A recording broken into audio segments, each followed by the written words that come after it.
Black Star Network is here. Hold no punches! I'm real revolutionary right now. Support this man, Black Media. He makes sure that our stories are told.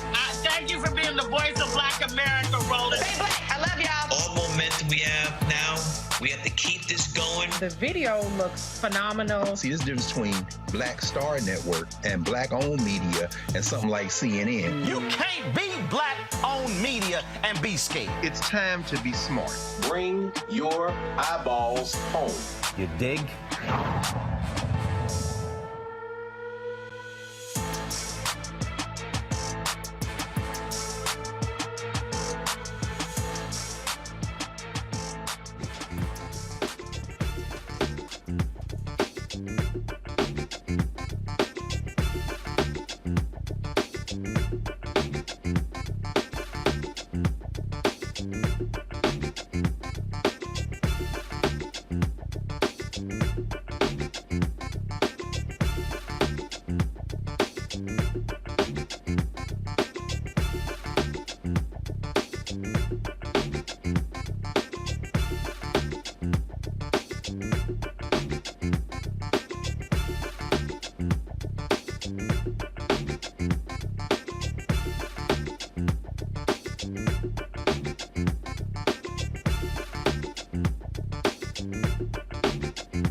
Today is Thursday, August 10th, 2023. Coming up on Roland Martin Unfiltered, streaming live on the Black Star Network. A gut-wrenching incident shocked the Greensboro, North Carolina community when a white property manager assaulted two innocent black children at a swimming pool.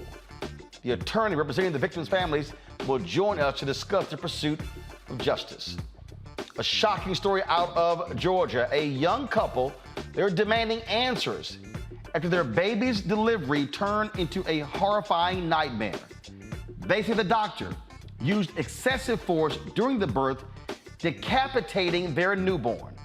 We will talk with a doctor tonight about how this could happen and the attorney representing the couple about holding those responsible. Folks, we have a special treat for you also. We sit down with the legendary comedian Earthquake, who is celebrating his 30-year-long career in the industry. He'll highlight his comedic journey and upcoming comedy show at MGM National Harbor in Oxon Hill, Maryland. Trust me, you don't want to miss it when the two of us get together. Plus, we'll take you to the heart of the Ohio music scene as we bring you a recap of the Cincinnati Music Festival. And, of course, we got more for the Montgomery brawl. Y'all know it's been a hell of a week, and we might as well keep it going. It is time to bring the funk. I'm Roland Martin Unfiltered on the Black Star Network. Let's go. He's got whatever the miss, he's on it. Whatever it is, he's got the scoop, the fact, the find. And when it breaks, he's right on time and it's rolling. Best believe he's knowing. Putting it down from sports to news to politics. With entertainment just for kicks, he's rolling. It's on go, y'all. It's Roland Martin, yeah. Rolling with Roland now. He's funk, he's fresh, he's real, the best, you know he's Roland Martin now.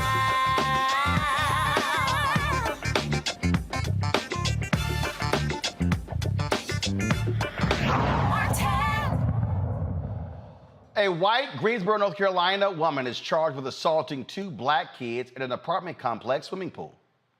62-year-old Kimberly Jennings, property manager of Sagefield Garden Apartments, is charged with 2 counts of simple assault on a child under 12. The incident was caught on the apartment complex's security camera. Jennings is seen here hitting and pouring drinks on the kids. What in the world? Roll the video. You see the two kids playing right there by the pool, and all of a sudden Jennings walks over and for some reason literally begins to pour drinks all over them. Joining me right now is the attorney representing the family, Jason L. Keith. He's joined by Jace Uri, one of the kids, 11-year-old Jace. Glad to have both of you here. So first, Jace, what happened? What were y'all doing? What was the conversation? Why did this woman just come over and pour drinks on y'all? Tell them what happened, Jace. Roland, first of all, we'd like to thank you for allowing us to be on the show to bring awareness to this. Jace, tell Roland what happened with that young lady, with the lady. She had hit my sister over a month ago, and I had... Speak up. She had hit my sister over half a month ago, and it was like 2 weeks after that happened, and I had came back, well, not... Like, it was the same day she had hit her. I had did something about it after I got her loose from her trapping her in there on that day. And then we went back after the day. Well, Roland, let me help him. He's a little nervous. Go ahead. Jace was visiting the pool. It was a hot day. It was one of the hottest days in it was one of the heat streaks in the United States. And him and his sister were visiting the pool. And Kim Jennings is an apartment manager. And apparently she had an issue with him coming to the pool. It wasn't just Jace. There were other kids there as well. They had a prior run-in at some point with Miss Jennings, and it was alleged that she had assaulted his sister, Jayla, once before, and also used racial slurs in reference to Jayla and Jace. The second occasion that was videoed, which is why it has gone viral, Jace was simply visiting the pool, and something happened regarding his sister, and I think he addressed it regarding Miss Kim Jennings. And you see how she visibly assaulted him viciously, unprovoked, by throwing and pouring soda in his face multiple times and smacking him 2 times in the face with the soda can and the soda bottle. And if you look at the way Jace responded by doing nothing, because in terms of talking to Jace, he informed me that she's an adult and he's a kid, and that he didn't feel like he could do anything about it. Jace and his sister, do they stay at that apartment? They don't. They stay in the apartment directly across the street. And so they are there. They're friends, correct? Correct. And people are allowed to invite friends over to the pool. Correct. So what I'm trying to understand is, were y'all the only black kids playing there? Was she targeting the two of you? no. Were y'all the only black kids there? No. My friend King was the one who invited us over here. So, what has been the response so far from the apartment complex? Well, Roland, they have tried to distance themselves as much as possible. There are some legal strategies that we have in play. Ben Crump is involved in the case, Harry Daniels out of Atlanta, and myself. And we've had some communication correspondence with them. But they've tried to distance themselves, in my opinion, as much as they could. As you know, Ms. Jennings was arrested. She came back and on behalf of the apartment issued a formal apology for what occurred. Of course, you know, Roland, that apology is not enough. When you talk to Jace, he's a shy, regular 11-year-old kid, but he is terrified about what happened. How he reacted and how he responded to that 60-year-old white lady pouring soda in his face, assaulting him with the bottle multiple times, hitting him in his face, just disrespecting him and degrading him to the point to where all he could do is wipe the soda out of his eyes and tell his sister to come on and walk away and go tell his mother is offensive. So we hope and we plan to hold that apartment complex accountable for what happened. And so we're still working behind the scenes, but we have a legal strategy together, and we're going to make sure they pay every dollar that they can to make sure this young man never has to experience nothing like this again, and that they know that this can never happen again on anybody's watch under any circumstances. Well, wow, that is absolutely insane. I don't care how you feel about somebody. You don't just pour drinks over them because you're pissed off. Absolutely, bro. Absolutely. And he's a child. and she's an adult, and he deserves better. And Jay said it best when he said, Mr. Keith, all I wanted was my mother and my father, and I told my sister, and I went home and I told them.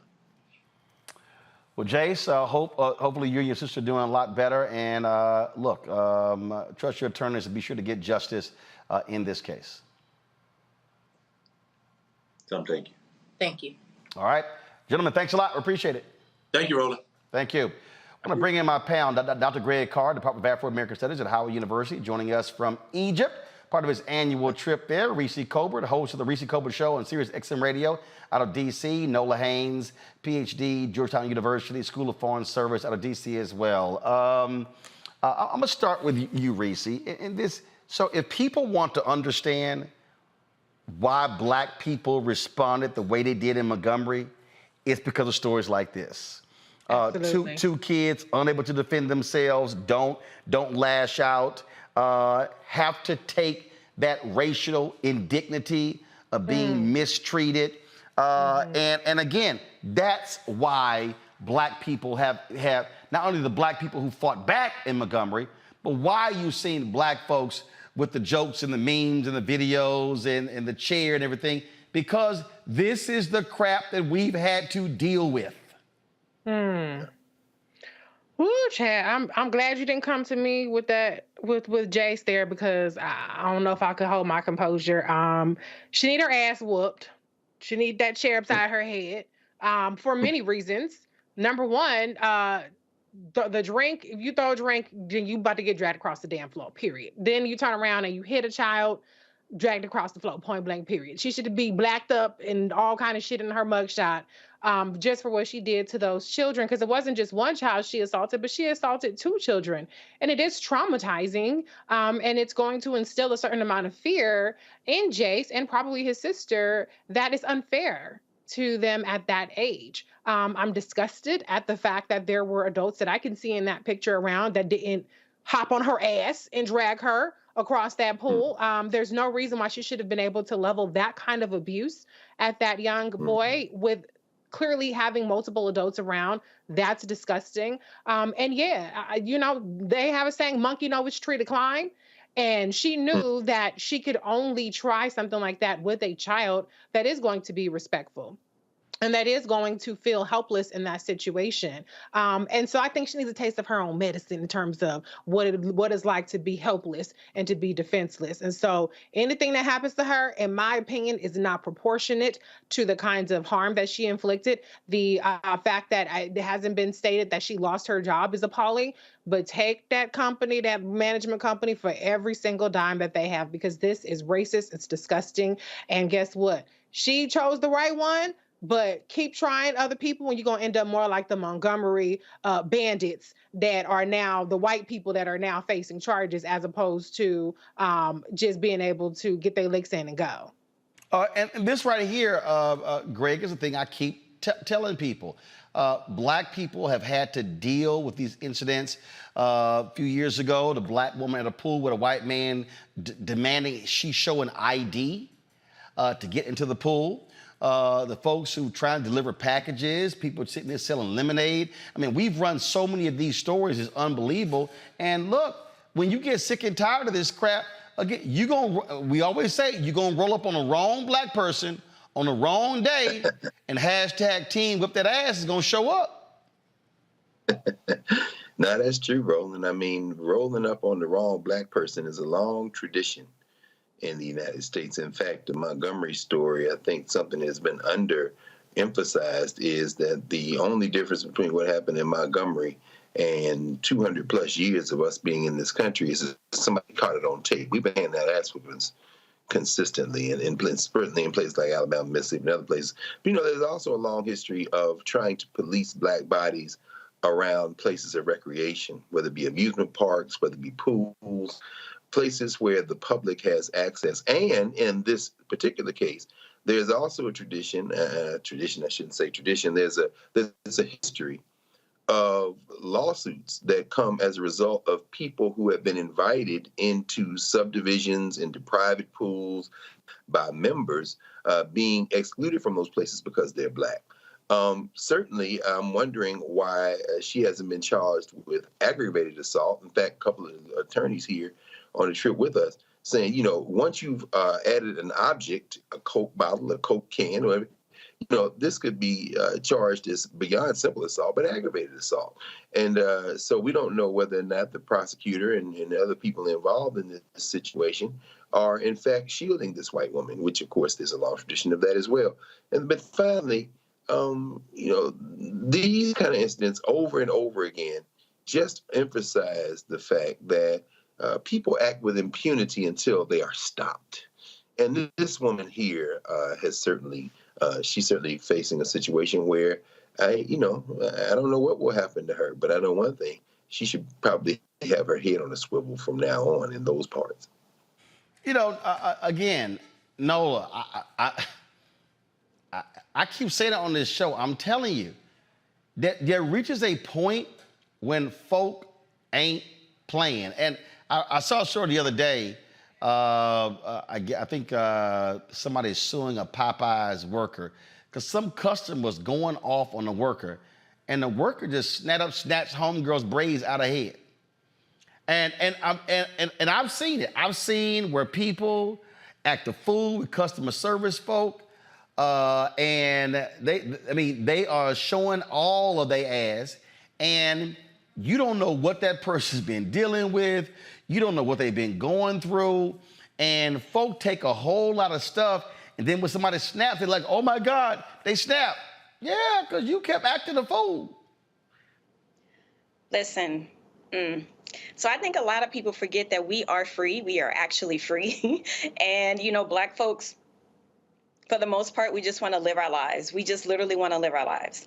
And so we try, when we are out in the world and just living our lives, we're not trying to harm anybody. We're not trying to do anything to people. We literally just want to live our secure lives and do what we can for our families. And then people come and mess with us. Right. And then especially in this environment that we're living in right now, something that I think a great deal about, and how so much of this political environment is so ugly and so toxic, and it's legitimized so much of this behavior. Like, I feel like folks think that we woke up one day and we were back on a plantation. Like, I'm really confused with a lot of this behavior. Like, how do you just think you can just throw something on somebody else's child? And how do you think you can police a Black child's body because that child is Black? I would be very curious to know about her behavior, like what her work history is in that particular, she has some level of authority at this apartment complex. Like, I'm very curious if she has a history of this with other children. This is just not okay. And, the last thing that I want to say about this is this has greater implications. Like, when I'm watching all the different things that are happening, and Lord knows I was laughing at all the Mississippi Melee, Mollywop memes, but through my security lens, I'm wondering, is this like a slow snowball up the hill to some sort of race-related civil war? I've been very careful not to go all the way there, but we are looking at things like this that are happening all the time. And like everyone on this panel has said, it really does take to mess with the wrong one day. What if everybody in Montgomery had guns? So what I think about this is the next escalation, because everyone's at that tipping point. I think it's a combination from quarantine, Trump, tons of things. Everyone is on a tipping point, and that's how I'm looking at all of these things. Bottom line is here: leave Black folk alone. I'm telling y'all, because it ain't gonna end well. Gotta go to break. We'll be right back. You're watching Roland Martin Unfiltered on the Black Star Network. Be sure, of course, if you're watching on YouTube, hit the like button, folks. See y'all commenting. It's just real easy. Hit a click. Not a problem. Also, download the Black Star Network app, Apple phone, Android phone, Apple TV, Android TV, Roku, Amazon Fire TV, Xbox One, Samsung Smart TV. Also, your dollars make it possible to do what we do. So please join our Bring the Funk fan club. Send check-in money orders to P.O. Box 57196, Washington, D.C. 20037-0196. Cash App, $RM Unfiltered. PayPal, R Martin Unfiltered. Venmo is RM Unfiltered. Zale, Roland at RolandSMartin.com. Roland at RolandMartinUnfiltered.com. Be sure to get a copy of my book, White Fear, How the Browning of America is Making White Folks Lose Their Minds, available at bookstores nationwide. Order on Amazon, download the audio version on Audible. And Birmingham, I'm going to be in the house tomorrow, book signing at the Harambe Room, 6 to 8 p.m., 1815 4th Avenue North. We'll be discussing my book, White Fear, How the Browning of America is Making White Folks Lose Their Minds. And Lord, they are losing their minds. As you see with Montgomery and this story in North Carolina. We'll be right back.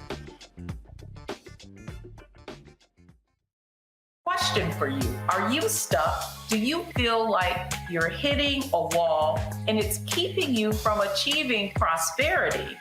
Well, you're not alone. On the next Get Wealthy with me, Deborah Owens, America's Wealth Coach, you're going to learn what you need to do to become unstuck and unstoppable. The fabulous author Janine K. Brown will be with us sharing with you exactly what you need to do to finally achieve the level of financial success you desire through your career. Because when I talk about being bold in the workplaces, I'm talking about that inner boldness that you have to take a risk, to go after what you want, to speak up when others are not. That's right here on Get Wealthy, only on Black Star Network. Hatred on the streets, a horrific scene, a white nationalist rally that descended into deadly violence. White people are losing their damn minds. As an angry pro-Trump mob storms the U.S. Capitol, we've seen shooting. We're about to see the rise of what I call white minority resistance. We have seen white folks in this country who simply cannot tolerate black folks voting. I think what we're seeing is the inevitable result of violent denial. This is part of American history. Every time that people of color have made progress, whether real or symbolic, there has been what Carol Anderson at Emory University calls white rage as a backlash. This is the rise of the Proud Boys and the Boogaloo Boys. America, there's going to be more of this. Here's all the Proud Boys, guys. This country is getting increasingly racist in its behaviors and its attitudes because of the fear of white people. The fear that they're taking our jobs, they're taking our resources, they're taking our women. This is white fear.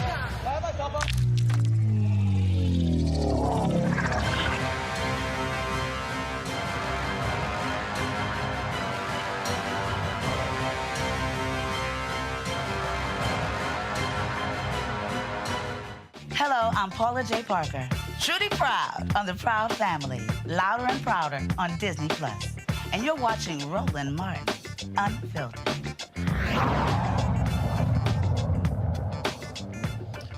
All right, folks, welcome back to Roland Martin Unfiltered on the Black Star Network. So, Senator Joe Manchin, he says, you know what? The Democratic brand is so bad, I'm just considering leaving. Yo, seriously, y'all, he's saying that. You know what? I really think, Joe Manchin is sort of like somebody who's married and they threaten divorce every 2 to 3 months just so they can even get more attention.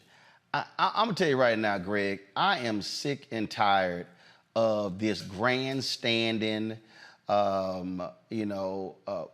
fool who wants his ass kissed left and right by Democrats. That's what he is. Joe, this is real simple. Become a Republican, become an independent, or just shut the hell up and stay where you are, because the bottom line is this here. The whining and complaining really gets old and tired. Absolutely. I mean, and in an era of particular cynicism in American politics, Joe Manchin must be congratulated for somehow managing to continue to stand out as a shill for the energy companies, as a roadblock to everything from climate crisis to voting rights. Joe Manchin is a shill. he has extracted a great deal of wealth, relatively speaking, from West Virginia, he and his family enriching themselves in one of the poorest states in the country.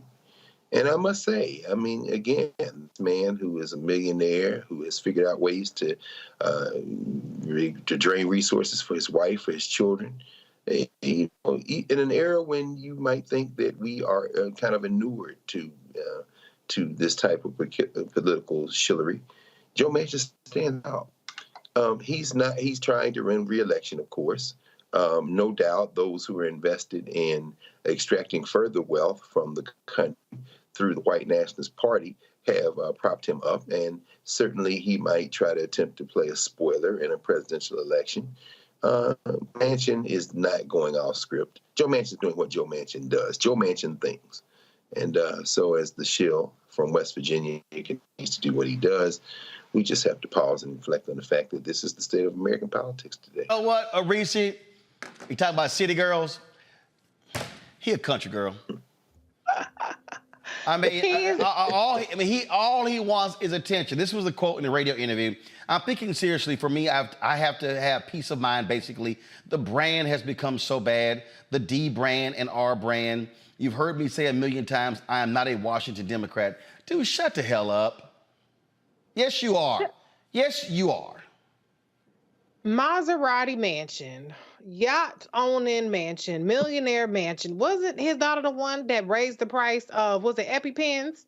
Joe Manchin ain't shit. He is not some white savior rolling in on a white horse. To the extent that the Democratic brand has suffered, it's in large part because of his obstruction. It's because he did things like stand in the way of renewing the child tax credit. It's because he did things like standing in the way of passing the infrastructure, the Human Infrastructure Act that the Congress did. It's because he's standing in the way of voting rights reform. And so he has single-handedly been the spoiler, him along with the cinema, I shouldn't say single-handedly, but double-handedly, I guess you could say, has been one of the main impediments to the Democratic Party progressing even further than what it has. He is, like your book says, White Fear is a white man who is grasping at straws to try to maintain some sort of relevancy because the party has slightly, not entirely, but slightly moved away from the white working class Joe Schmo guy in West Virginia and Ohio, and has moved to the diverse electorate that is required to win elections through votes, not through gerrymandering, not through suppression, not through purging, and not through stealing, but through actual votes. So Joe, go sit your punk ass down somewhere. You're not going to be president. You'd be lucky to be senator again. So just shut the hell up. Nobody asked you for your stupid ass opinion. Nola, he says, he's been thinking about this for quite some time, and he wants to truly be an independent voice. But you sure didn't get elected as one, so you didn't mind running as that D for re-election. Yeah, absolutely. I'm going to talk about this through like the lens of like Southern politics and the neck of the woods that he's from. I'm going to go ahead and definitely throw them into kind of like the mix of, coming off a certain way, talking to a certain demographic a certain way, being folksy and all these different things. Like it's been done, but I feel a certain way when, people from my neck of the woods get exploited by folks who use that kind of every guy language. I remember the first time Manchin was on my radar back when Chris Hayes was still on, when he was still doing hardball. Chris Hayes? Wait a minute. Chris Matthews. Chris Matthews. And, Manchin came on the show and he said all the right things. Even some of my family members was like, well, he's saying stuff that makes sense for rural folks in Louisiana. Like he's speaking a specific language. And as we've seen over time, Reese used the word obstructionist. I mean, low key, that's what I pretty much assume that's what his job is. Like, I'm not surprised at all by this announcement because I started to get the feeling that you're not what you say that you're about for all the different reasons listed.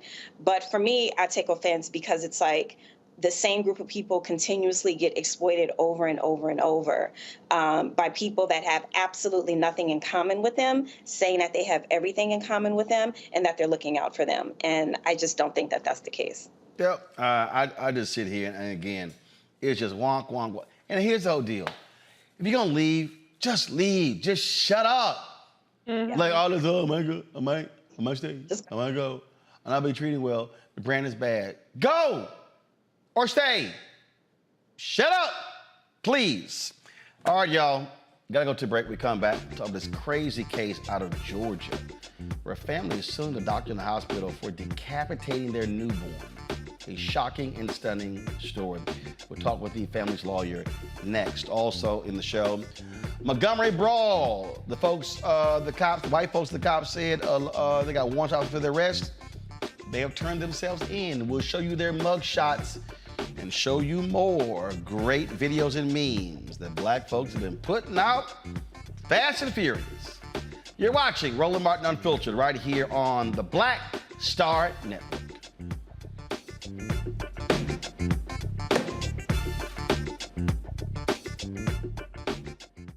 Next on the Black Table with me, Greg Carr. The United States is the most dangerous place for a woman to give birth among all industrialized nations on the planet. Think about that for a second. That's not all. Black women are 3 times more likely to die in this country during childbirth than white women. These healthcare systems are inherently racist. There are a lot of white supremacist ideas and mythologies around black women, black women's bodies, even black people that we experience painless, right? Activist, organizer, and fearless freedom fighter Monifa Akinwole Bandele from Moms Rising joins us and tells us this shocking phenomenon, like so much else, is rooted in unadulterated racism. And that's just one of her fights. Monifa Bandele on the next Black Table here on the Black Star Network.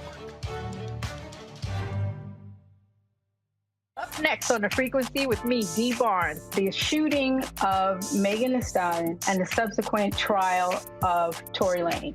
Megan has been treated like the villain. The experience that Megan went through is something that all black women face when we are affected by violence.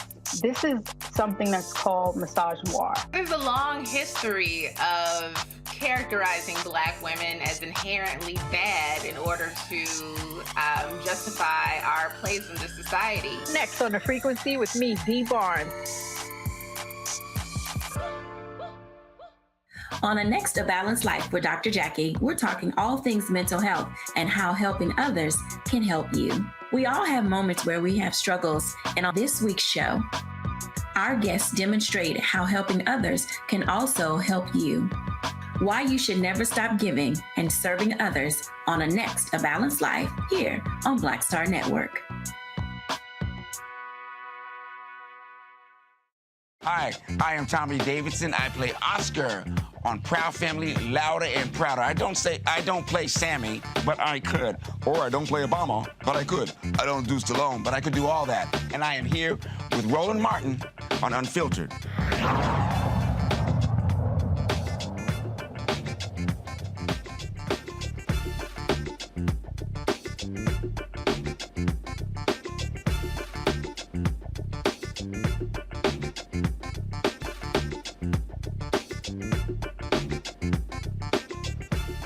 A young Georgia couple says the doctor delivering their baby used too much force and decapitated the newborn. The baby's mother and father, Jessica Ross and Trevion Isaiah Taylor Sr., were surrounded by their attorneys on Wednesday when they announced their lawsuit against Dr. Tracy St. Julian and the Southern Regional Medical Center in Riverdale, Georgia, where Ross went on July 9th to have her son. The parents discovered what happened to their son when the funeral home told them their baby was decapitated. Joining me now from Atlanta is the attorney representing the couple, Dr. Roderick Edmond. Dr. Edmond, glad to have you on the show. So, okay, what in the world happened? What do they say happened when the child was born? Roland, we get all of our information primarily from the medical records, but also from just what it is that the parents and their relatives say happened. I'm just going to say the obvious. This is a bizarre case. It's one of the most horrific situations I've ever seen. I practiced medicine for 12 years. I never saw anything like this, and I've been suing doctors and hospitals for about 20, same thing. This is a very, very unique, bizarre situation. And in answer to your question, I mean, this young lady, she's 20 years old. It's her first pregnancy, never been pregnant before.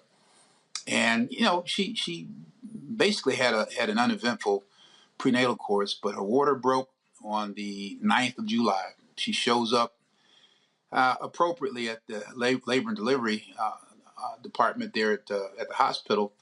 And they put her on an IV, Pitocin, that medicine that causes your contractions to kind of speed up. And she has a normal labor process, 10 hours.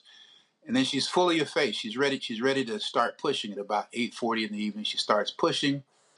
After a couple of hours of pushing, she poops out. She gets tired. And the reason that she gets tired is because she has something called a shoulder dystocia.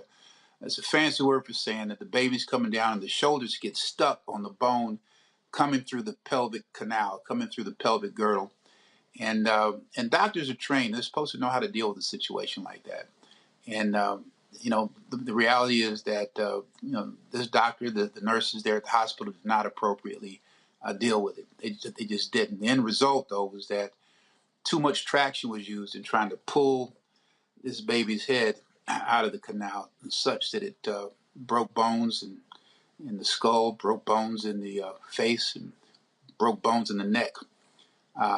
Everything indicates, and again, we're going to get more information as we go through discovery and litigation, but everything suggests that before they call for the cesarean section, that's when they go in and cut the baby out from the abdomen, this baby probably had died already.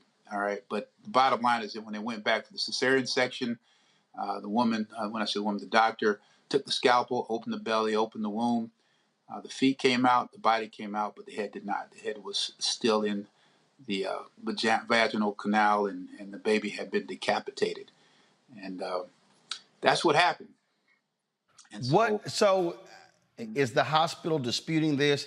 Go to my iPad. This is the doctor that y'all are also suing Dr. Tracy St. Julian, 26 years of experience, graduated from the University of Texas Medical Branch at Galveston in 1996. Was there at obstetrics and gynecology specialist there in Riverdale. I mean, this is just unbelievable when you just hear the details of what they're alleging. Right, it is shocking, and I was looking at the commercials that you all showed before you started this section, and it may just be by accident, but somebody was talking about the increased incidence of deaths and injury to mothers and babies, Black mothers and babies. That is pandemic. That's an issue that we've been covering extensively over the past year. Yeah, well, I mean, here we have a situation. You have a young Black mother who basically had a horrible outcome.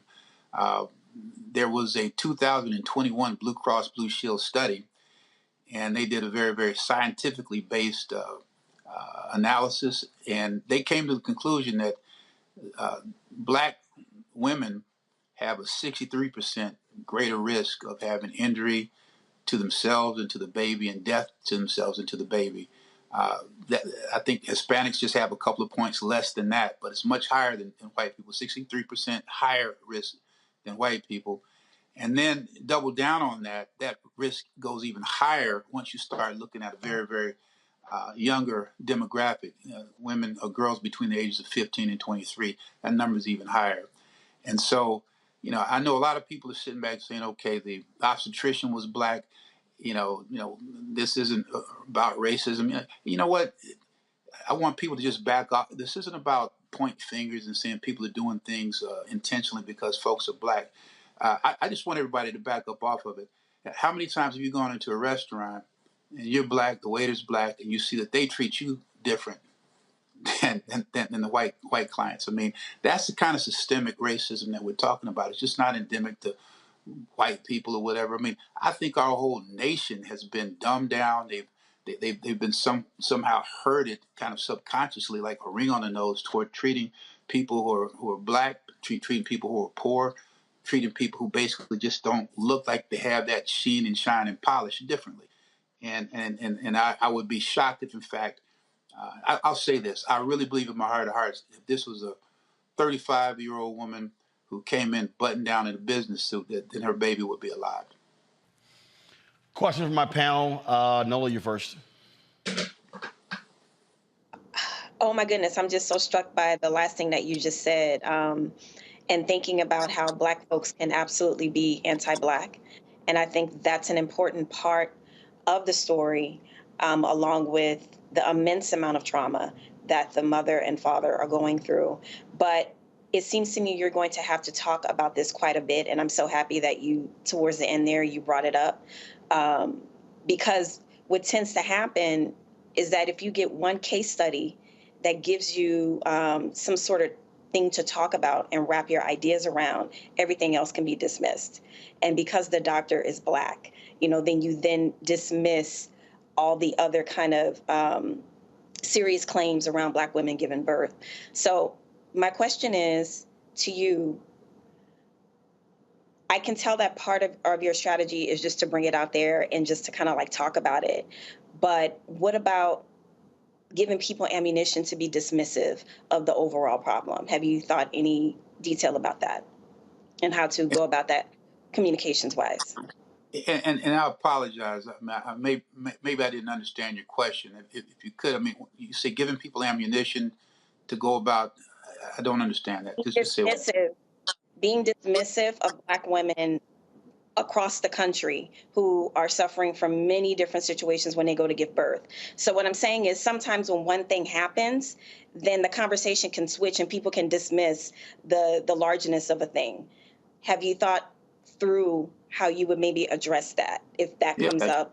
You know what? I'm glad you mentioned that. And I understand your question. And this is kind of part of just the whole miscommunication going on in America. If you think about all the political debate that's going on, if things aren't just done perfectly, then that gives an in for I'll say for the negative side to latch on to something that's completely irrelevant, and it's a deflection.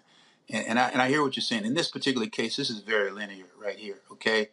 This young lady was there. The simple question is this, okay? She had a shoulder dystocia. They happen. They're unpredictable. Everybody agrees with that. But there are certain things that every physician knows needs to happen. There are maneuvers that need to be done. All of the nurses there are protocols in the hospital that are trained basically to call for a stat C-section sooner than later. You're supposed to call an on-site physician. They had a hospitalist, an OBGYN doctor that was just right up the hall who could have come in and basically laid a fresh eyes on the situation, and there would have been a completely different outcome. There were so many things that could have been done that could have had a much, much better result. And in answer to your question, you just have to basically tell the truth, stay linear, don't get deflected, don't go down the rabbit hole. You're going to have people coming in talking about things that have nothing to do with the price of tea in China with this young lady. The reality is there was so much trauma put on the baby's head that it broke bones. That is negligence per se, period. All right? Now, everybody's talking about just what happened with the decapitation. This baby was decapitated. But I can tell you this, again, having practiced medicine, sometimes doctors have horrible days. Doesn't mean they're bad people. It means they have horrible days. Some of the negligence that I've seen from good doctors, you just ask them, and they'll tell you, I don't know what the hell I was thinking that day. But what's really, really sinister about this case, you all, is that after the baby was decapitated and the girl was sewn up, they finished her surgery at 3 o'clock in the morning.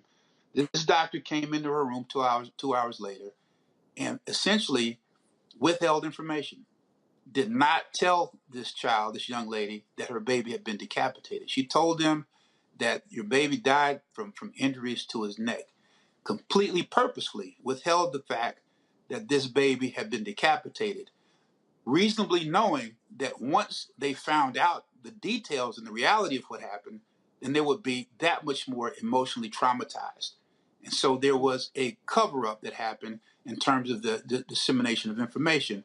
I want to double down on that. The same day after the baby died, you had people who were there working in the hospital. They lied to this young couple. This girl was 20 years old. Her boyfriend's 21. They told them that, hey, you all's baby's death, those circumstances do not warrant there being a reflexive, free autopsy that's to be done by the medical examiner in the county. And that's just an abject lie. Those circumstances of the death are exactly why they do reflexive autopsies.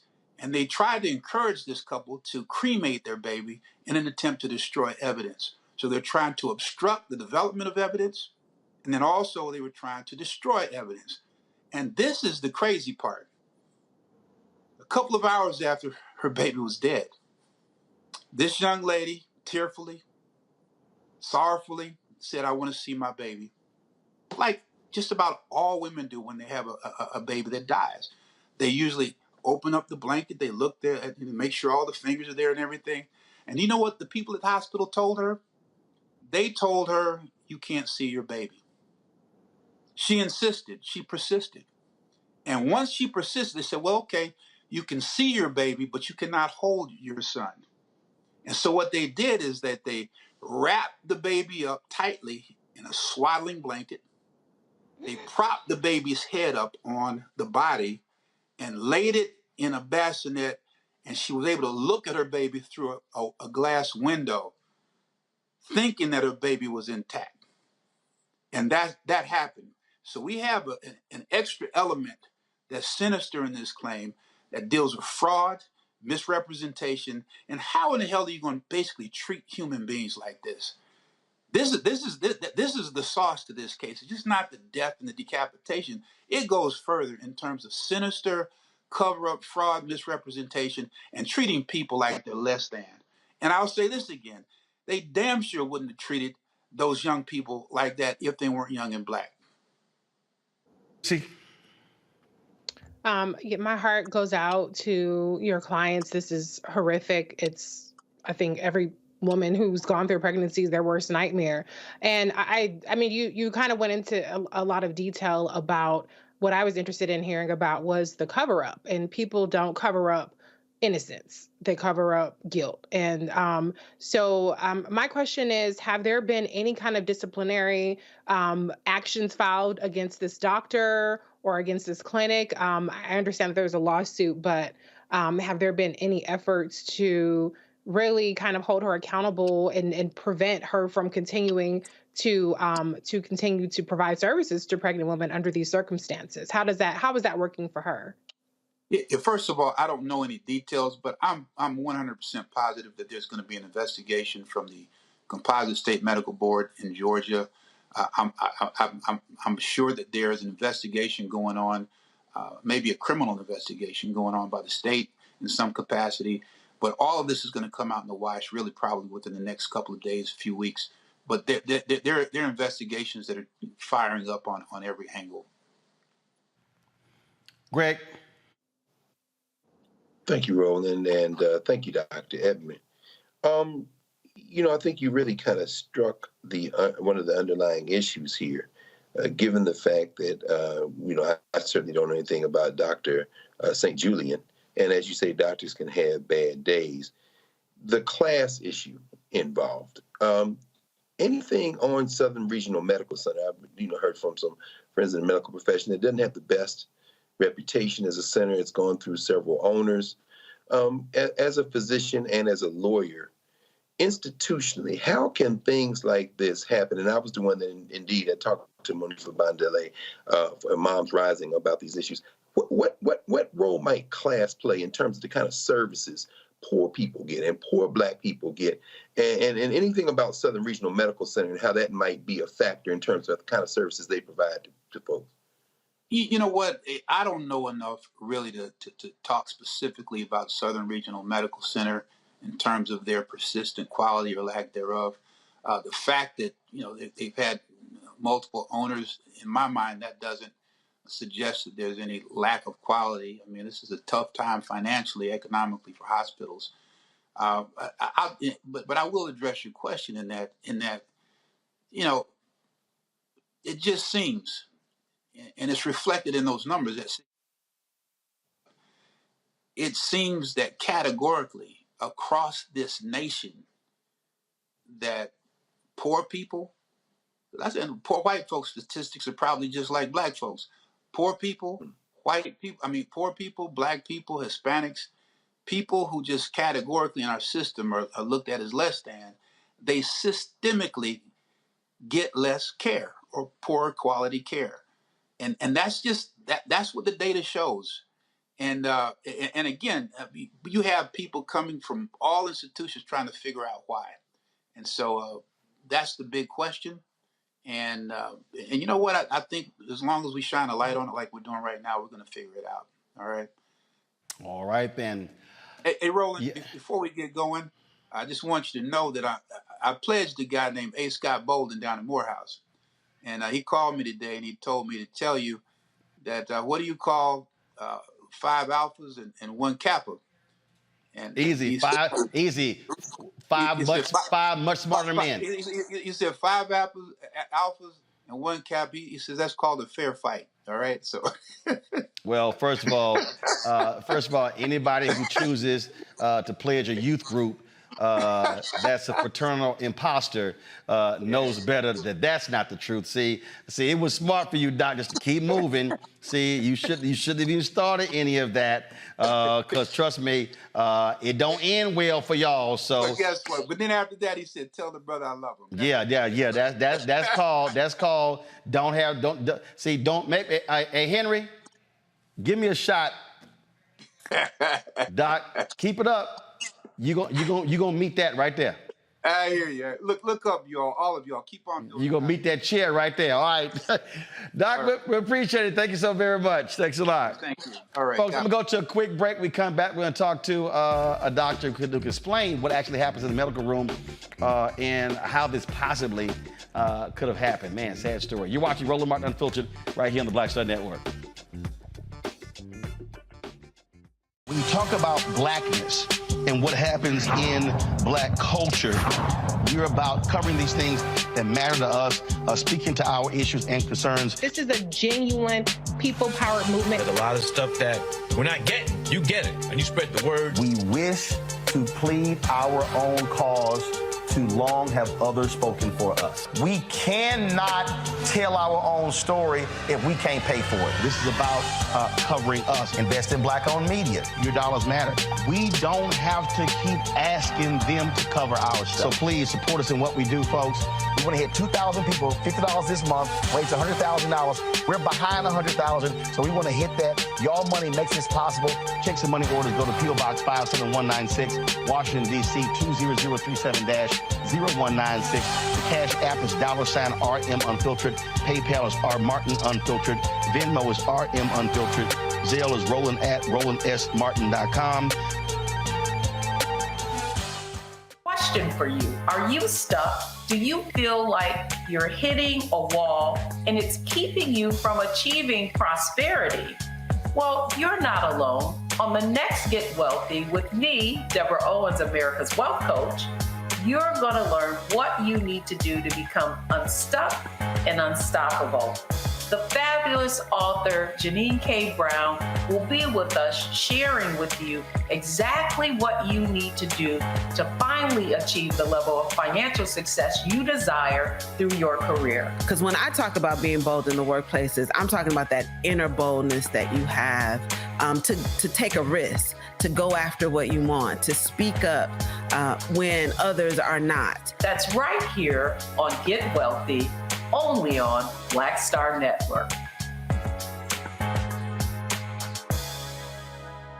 Hi, I'm Jo Marie Payton, voice of Sugar Mama on Disney's Louder and Prouder Disney Plus, and I'm with Roland Martin on Unfiltered.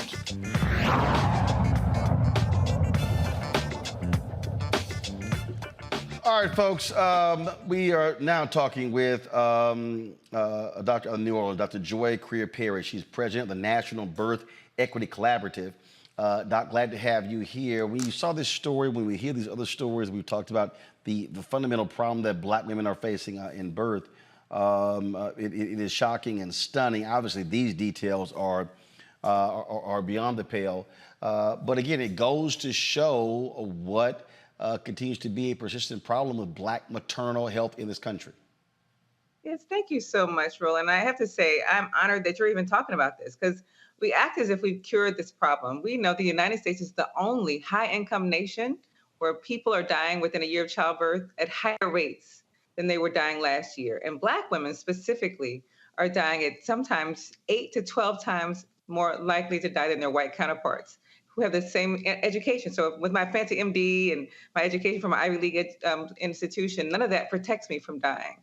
So we are ignoring that problem, that racism is the reason that we're dying in this country, not because we choose to go to the doctor later or because we don't eat the right foods. We're really being treated differently, like Serena or like the most recent case, because Tori Bowie, right? We are treated differently because of the color of our skin. And that's just a reality. And even though in this particular case here, the doctor they allege did this was Black, it just simply speaks to, again, the problem. I mean, my goodness, you're carrying this child to term and you think you're about to celebrate the birth of a child and now you're playing a funeral.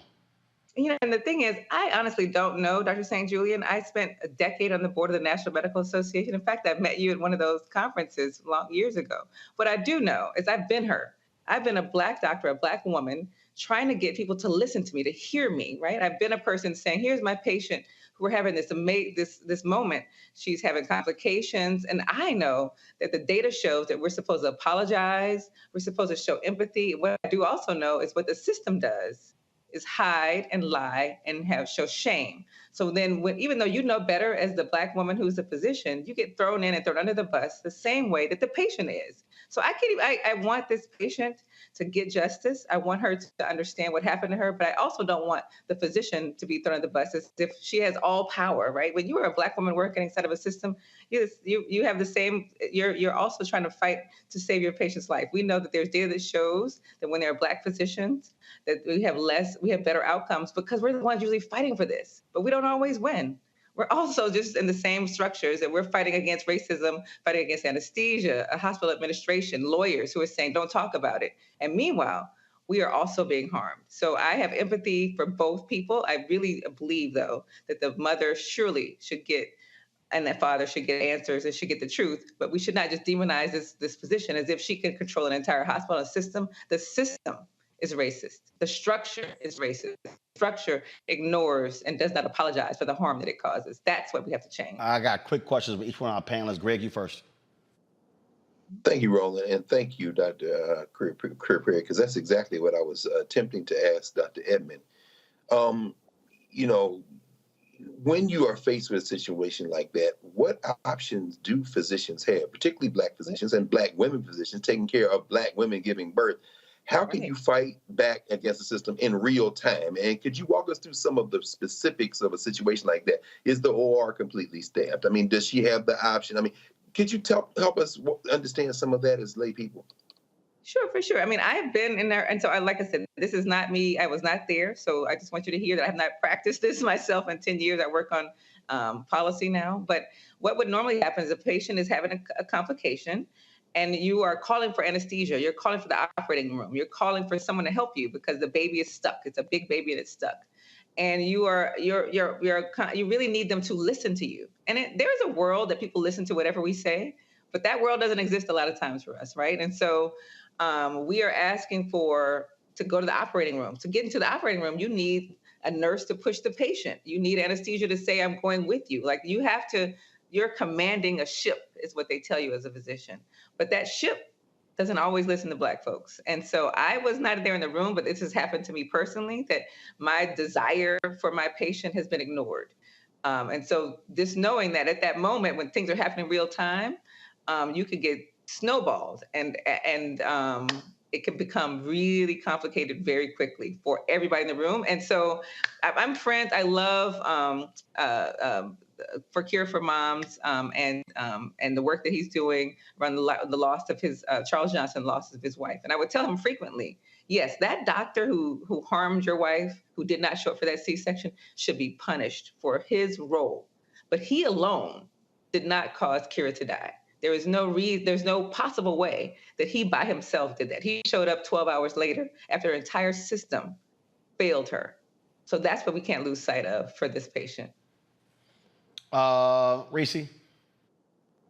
I'm just struggling because a baby was decapitated. So I'm trying to find like the sympathy where there's a lack of accountability and a cover up involved. So I that's all I got. I'm sorry. That's all I got. Yeah. And truthfully, that's real, right? Like I have never had a full term. So when I first saw the story, I thought, oh, it was a preterm baby, or it was, because that does happen. So I was looking for data to show that when we sometimes, I mean, I have a child that was born that only weighed a pound.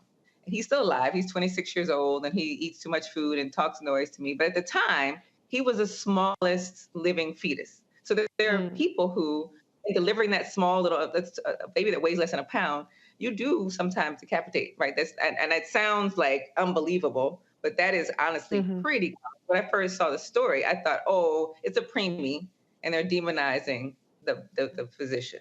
But as I dug into it further, what I realized is that truthfully, it can happen just like it can happen at any stage, right? And like I'm saying, I don't know her. They're not friends. This is not me trying to, I'm also just offering that she alone did not cause the baby to be decapitated. That operating room had to have at least 10 people in it. And she was causing different things to happen, because that's what happens all the time. And I mean, I will tell you this, my one maternal death, her name is Ashley, and I tried very hard to keep her from dying. And I, as an alone physician, could not control the ICU, the physicians, the ER, and all the things that happened to her. So I still pray for my own spirit and my own soul for the fact that she's no longer with us. Nola. Thank you so much, Doctor, for spending time with us this evening and talking about a very difficult topic. I have more of a policy question for you. Long time ago, when I was an undergrad, I feel like the theoretical idea of cultural competency was everywhere, and then they tried to turn it into policy, right?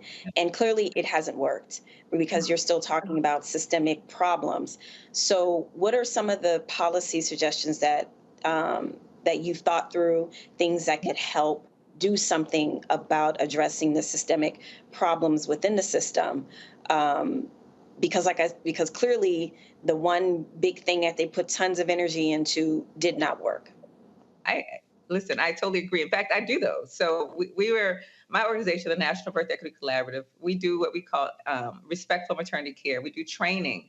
And we recognize about a third of the people when we do those trainings, and we don't use the term cultural competency, because I can't be competent on another person's humanity. I can be humble. So there are two physicians who are Black physicians, actually, out of California, who created a term called cultural humility. And there's an entire curriculum that we use around humility, like learning, like this is lifelong learning. I will never be competent around how someone is Jewish, just like Jewish people will never be competent around Blackness, right? This is not some test you check off and say, I've now learned everything there is to know about being a Black person or being an Asian person. And so now I could go in and take care of this patient. It's walking to that space humbly. Cultural humility is an entire framework. So inside of respectful maternity care, we work on what's called cultural humility, and we have a cycle to respectful maternity care. And the first step is working on your own self. And there's a bill at the federal level called the Omnibus that we've taught for 3 years. Lauren Underwood, who's an amazing congresswoman, and Alman Adams, another amazing nurse, were the co-leads, and Cory Booker. And in fact, Vice President Kamala Harris, before she became the vice president, when she was the senator, was the lead for this bill. And it is a very comprehensive, it's 12 different bills at this point, and we keep expanding it. We can't get it passed because they keep saying the bishops don't want it because it's about abortion. And this, if nothing else, shows you that this is not about abortion, that any person who's a descendant of the enslaved, whether you have a uterus or not, should not want a state government to tell us what to do, is important. And this is this young woman and this baby dying are a great example of, until we have competent care, until we invest in the entire team, understanding that they have to follow the directions of a physician, even if it's a Black woman, we're going to keep seeing outcomes like this. So I'm hoping that your listeners on this show will really support us in trying to get the Omnibus passed, because although it's not perfect, and although nothing is a silver bullet, it is the most comprehensive bill that we know of to ensure that people, Black women specifically, are seen in the future and are valued, and Black mamas are valued. All right, Doc, we certainly appreciate it. Thank you so very much for joining us. Thank you, love. Appreciate you. Folks, here's a statement from the hospital. Our heartfelt thoughts and prayers are with the family and all those impacted by this tragic event. Prayers also remain with the dedicated team of physicians, nurses, and staff at Southern Regional Medical Center who cared for this patient. While our sympathies go out to the family, Southern Regional Medical Center denies the allegations in the complaint referencing the hospital. Since this matter is in litigation, we cannot provide additional statements. As far as Dr. St. Julian, she is not an employee of the hospital. The hospital has taken the appropriate steps in response to this unfortunate situation, did not detail what those steps are. All right, folks, when we come back, Montgomery, 3 of the people who had outstanding warrants, they are now in custody. In addition, we got more videos and memes, Lord. Y'all have been busy. And it's some good ones, too. And yes, we're going to go to break with our ode to those in Montgomery with our chair in the Black Star Network studio. You're watching Roland Martin Unfiltered.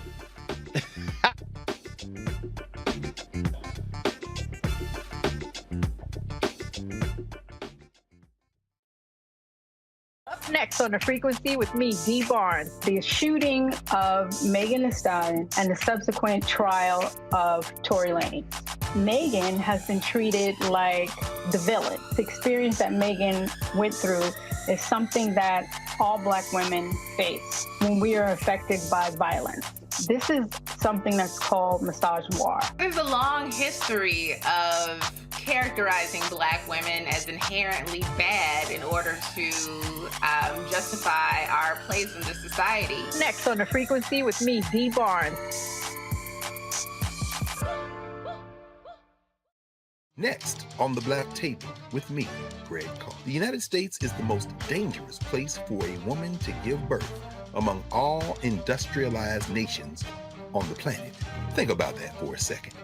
That's not all. Black women are 3 times more likely to die in this country during childbirth than white women. These healthcare systems are inherently racist. There are a lot of white supremacist ideas and mythologies around Black women's bodies, even Black people, that we experience painless, right? Activist, organizer, and fearless freedom fighter Montgomery Bandele from Moms Rising joins us and tells us this shocking phenomenon, like so much else, is rooted in unadulterated racism. And that's just one of her fights. Montgomery Bandele on the next Black Table here on the Black Star Network. On the next A Balanced Life with Dr. Jackie, we're talking all things mental health and how helping others can help you. We all have moments where we have struggles, and on this week's show, our guests demonstrate how helping others can also help you. Why you should never stop giving and serving others on the next A Balanced Life here on Black Star Network.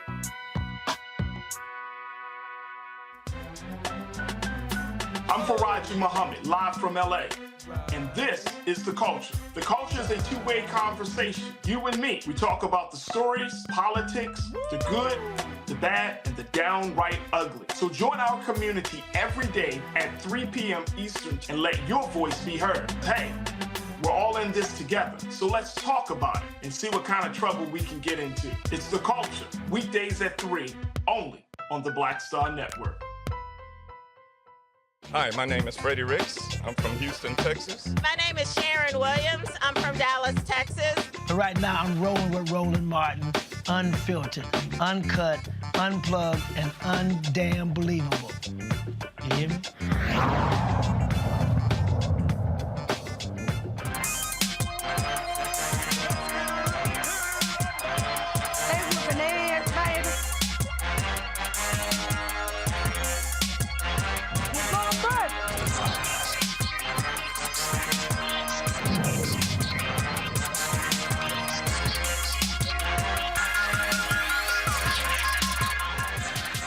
All right, folks, 3 folks have been jailed in the Montgomery brawl. First and foremost, right here, Richard Roberts faces 2 counts of 3rd-degree assault. He has been arrested and jailed. We also have 2 other individuals, Zachary Shipman. Zachary Chase Shipman, he is 25, held in the Montgomery Municipal Jail on 1 count of misdemeanor 3rd-degree assault charges in connection with the Saturday brawl. Also, Alan Todd, 23 years old, he also has been arrested. Again, Richard Roberts turned himself in on Tuesday. Police are still seeking Reggie Gray, the 42-year-old black man who was wielding the chair. They are also, you also have, there was a woman who also was arrested. I don't know if we actually have that. I'm looking right here. Give me 1 second. I saw it just right here. Here we go. Woman in connection. Go to my iPad, please. This is the mugshot of Mary Todd. She's 21 years old. She is the fourth suspect who has been charged in connection with the brawl. She turned herself in today. She faces misdemeanor third-degree assault charges. She's also being held at the Montgomery Municipal Jail. All right, folks. There has been some of the other story updates. This is from AL.com. Montgomery Riverboat crew says they were attacked by drunk people yelling N-word, according to records. A teen deckhand's mother wrote that she could hear men yelling F that, at that nigger, and the men came down to fight my son. Now, another witness said this was not about race, but you have this particular witness who is saying this. People continue to respond in quite the interesting and humorous way to all of this. We have been looking at some of these videos.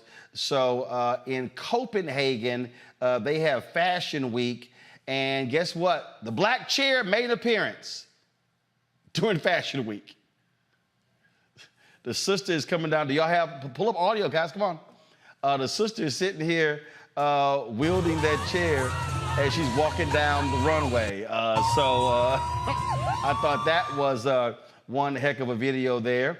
Also, we came across a few others that I found to be quite amusing. Let's see here. I'm gonna pull this one up for a second. Let's see here. Where can I find it? And I showed y'all. Now, Reese, this is interesting. They already have the Montgomery Brawl nails. Hey, I'm really proud of y'all. Montgomery Brawl. Bitch. Not one, but them all. Montgomery Brawl. Shout out bro that can swim. Montgomery Brawl. New shit, really all of them. Montgomery Brawl. Shout out Unc with the chair. Montgomery Brawl. Everybody that was there. Montgomery Brawl. Threw the head off. Come on, Nola, why you shaking your head? Because there's so much I want to say that I can't say. That's why. Reese? But all I want to say is, do you see how we set global culture, though? Like, that chair is on the runway in Copenhagen. We set global culture. I just want to leave it there, but I want to say so much. Reese, go ahead. I have to say, that felt damn good seeing all them white people get their ass whipped for fucking with a black man who was doing his job. The Karen energy, the Brad energy just beat out of him. I won't even say sucked out of him, was beat out of him with fists, feet, chairs, and they had it coming. And you know what? Let this be a lesson, because people are so quick. I get tagged all day, every day in every video of a black person getting their ass beat, a black person getting spit on, terrorized. We talked about it earlier in the show. We don't see enough of Team Whip That Ass out there. So I am 100% here for that energy. It felt cathartic for me. I've been in a good mood all week behind it. And I just think we need to do more of this. I'm not saying be violent, but I'm just saying, like, don't just take it on the chin. Don't turn the other cheek. Don't be the bigger person. Don't offer forgiveness and grace. Sometimes you need to match energy, and that's exactly what happened in Birmingham. And I just thank them because they have spawned 1,000,001 amazing memes. I've watched every single video. Black people are so creative. And now we got a new thing added to our lexicon, which is the chair. The chair is now, we got the black fist and we got the chair. So if anybody sees a chair, then you know what's about to go down. It's about to go down, and everybody knows it. And it's ours for now. Well, until they start outlawing chairs. And I'm glad you said that, folks. Y'all can go to Roland Martin Unfiltered right now, and y'all can get this. No. All right, front of the shirt, hashtag Team Whip That Ass. On the back is Bring the Funk. On the back of it as well. So if y'all want to get y'all chair Team Whip That Ass shirt, Roland Martin Unfiltered, then y'all can do so. It is available now on our, of course, product page. We've got other products where you can buy other shirts, things along those lines.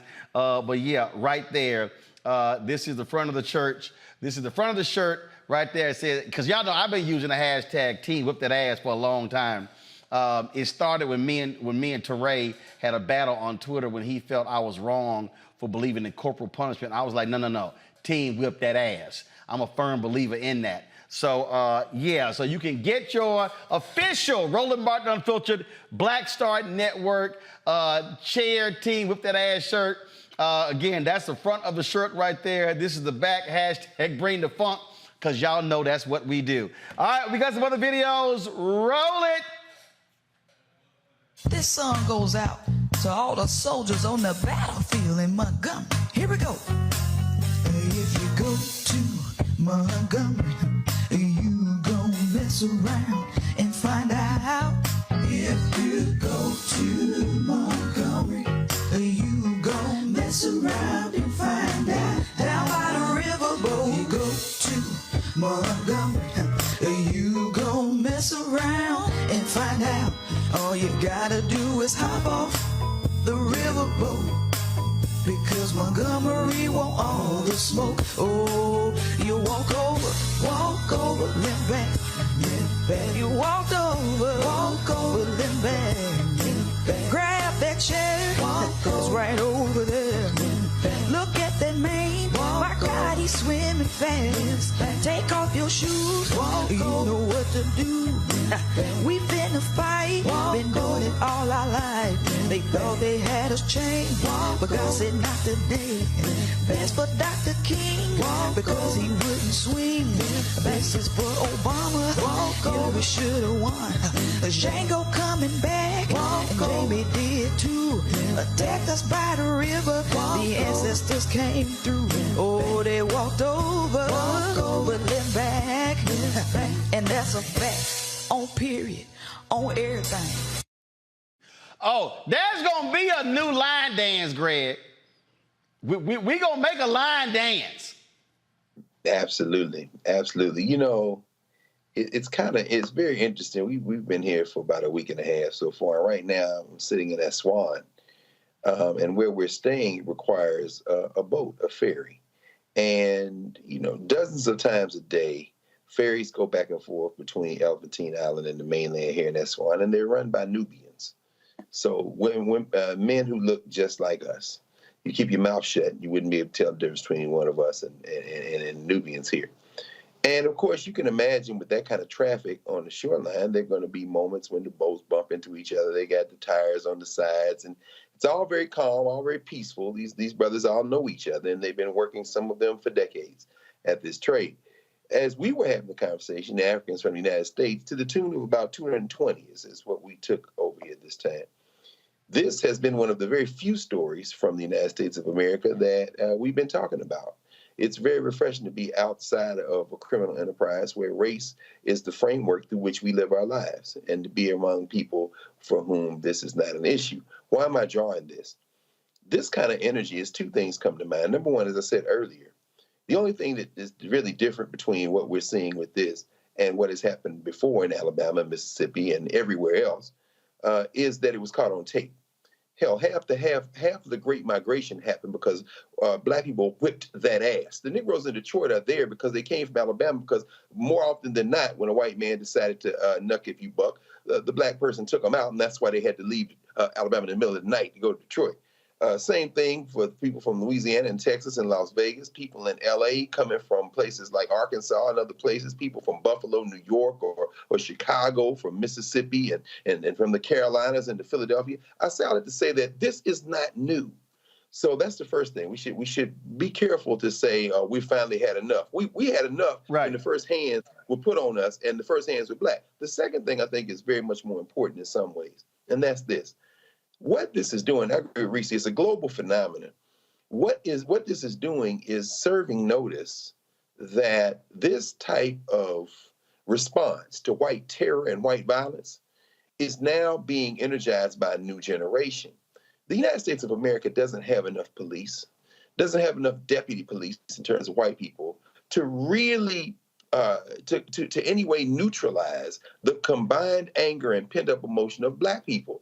Making these videos, all this kind of thing, particularly of something that, quite frankly, it might be an act of assault, is an open declaration that we don't give a damn about the law.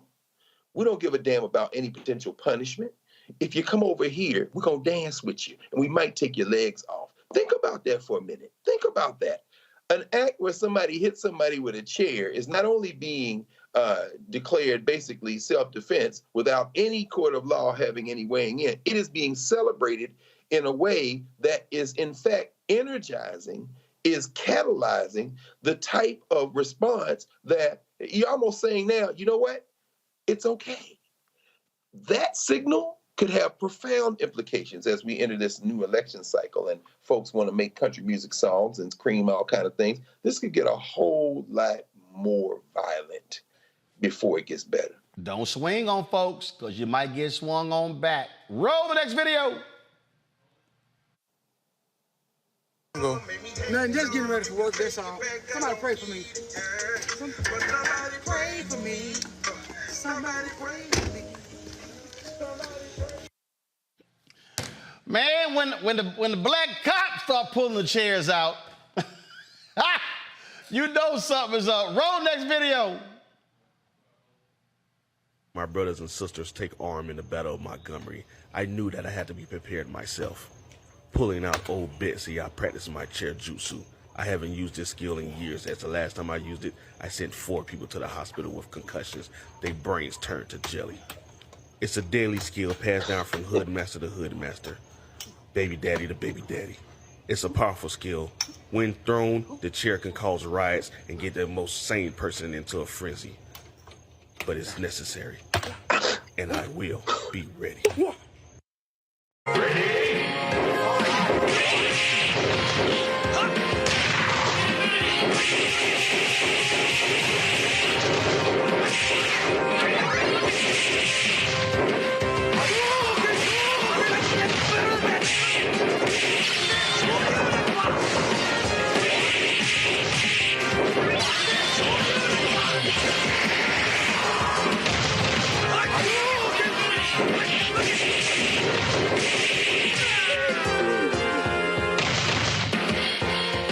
White people, here's some advice for the rest of the summer. Stay out of the water. Between the Titanic claiming fresh victims in 2023, orcas taking down yachts, and the Alabama sweet tea party, white people are having a tough time of it in the water these days. And I know a lot of people are not going to like this advice, because there is no one on this planet more entitled than a white guy in a boat. And we saw that entitlement, that privilege with those guys on the Titan submersible. We also saw it with these fucking idiots in Alabama who refused to move their boat for a ferry full of people even after a security guard asked them to. Then they decided to jump the security guard. And I'm sure these guys are all about law and order, right? Well, little did they know that the entire black population of Alabama had that security guard's back.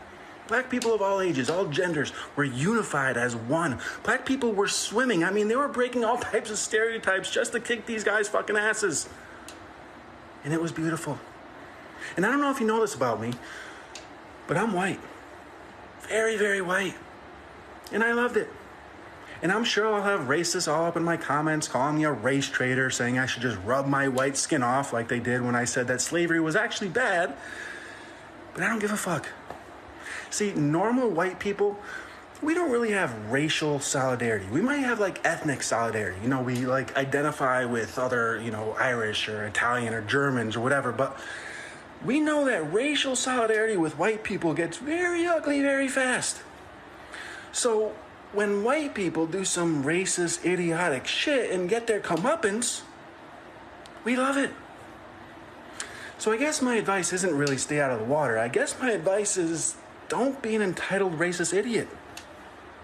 I got nothing for those orcas, though. All right, Rita Brent is a comedian, and she has been killing it. Oh, my God, y'all. She put this prayer out, and I had to play it. Maternal Jesus. Lord, we come to you today feeling glorious and victorious after pulling off an unlikely feat around 7 p.m. in Montgomery, Alabama. Lord, we were rolling on the river with some saltine crackers yesterday, Lord. But vengeance was ours, said the Negroes who came to help our dear brother Leotis, who was just trying to do his job and bring the Harriet II boat back to the dock. Now, Lord, I don't know if that main name is Leotis, but it's going to be for the purpose of this prayer, because that was a very Leotis-like fight. Lord, we just want to thank you for sending down your Bout Them Life angels from Them Hands University. Not only did you send a ram out the bush, you sent about 50 rams, Lord, to help our dear brother Leotis, who was getting attacked by an angry, privileged mob of white, pale, mayonnaise-filled thugs. Lord, I ain't gonna lie. We knew Leotis was about that life when he threw that hat in the air. I knew right then it wasn't going to be a fair fight, Lord. And lo and behold, victory was ours yesterday. We told them white Satans to get thee behind, because victory was ours yesterday. And let this be a reminder to all the spectators who thinking about coming at us the wrong way. Don't come for us lest we sin for you. And newsflash, we can swim too. I know y'all saw Aquafina Man swim 159 feet to get to that dock to do his thing. They messed around and found out yesterday, Lord. And I thank you for dropping this victory song in my spirit. We pray all these things in that eternal Jesus' name. Amen. Amen. Amen. I saw you mouth, wow. Yeah, look, let's be very clear. When you pray to Nat Turner Jesus, the fun and games are over. It's all fun and games. These memes are great. The videos are great. First of all, let me just deal with the white dude. If you want to, tag along and try to distance yourself from white supremacy, then have that same energy for them trying to stop a second black congressional district in Alabama. In fact, have that same energy for the way that people are incarcerated in Alabama. Have that same energy for black athletes still going to Auburn when a racist like Tommy Tuberville is in the United States Senate. I mean, it's all fun and games. We start talking about a fight on the waterfront. It's all cool, but they haven't dealt with the white boy.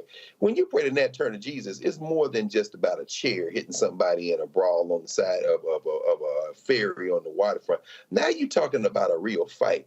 Remember what Charlie Cobb writes in his book, that nonviolent stuff will get you killed, or what Akinyele Umoja writes in his book, We Will Shoot Back.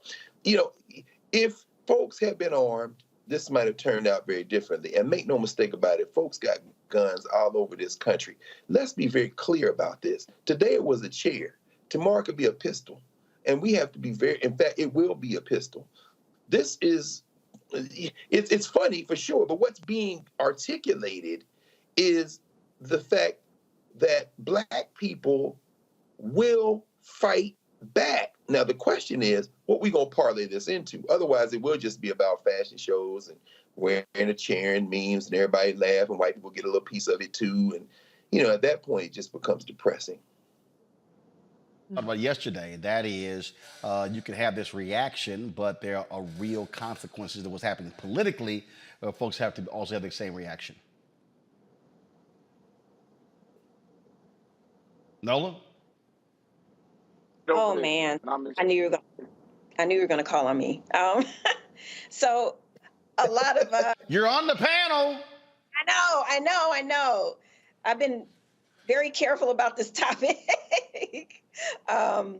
But you know what? A lot of what Greg said, I absolutely agree with. It is fun and it builds community, because I was legit thinking like, wow, what's going to be funnier than that elephant? Like I literally was thinking that, like what's going to top the elephant?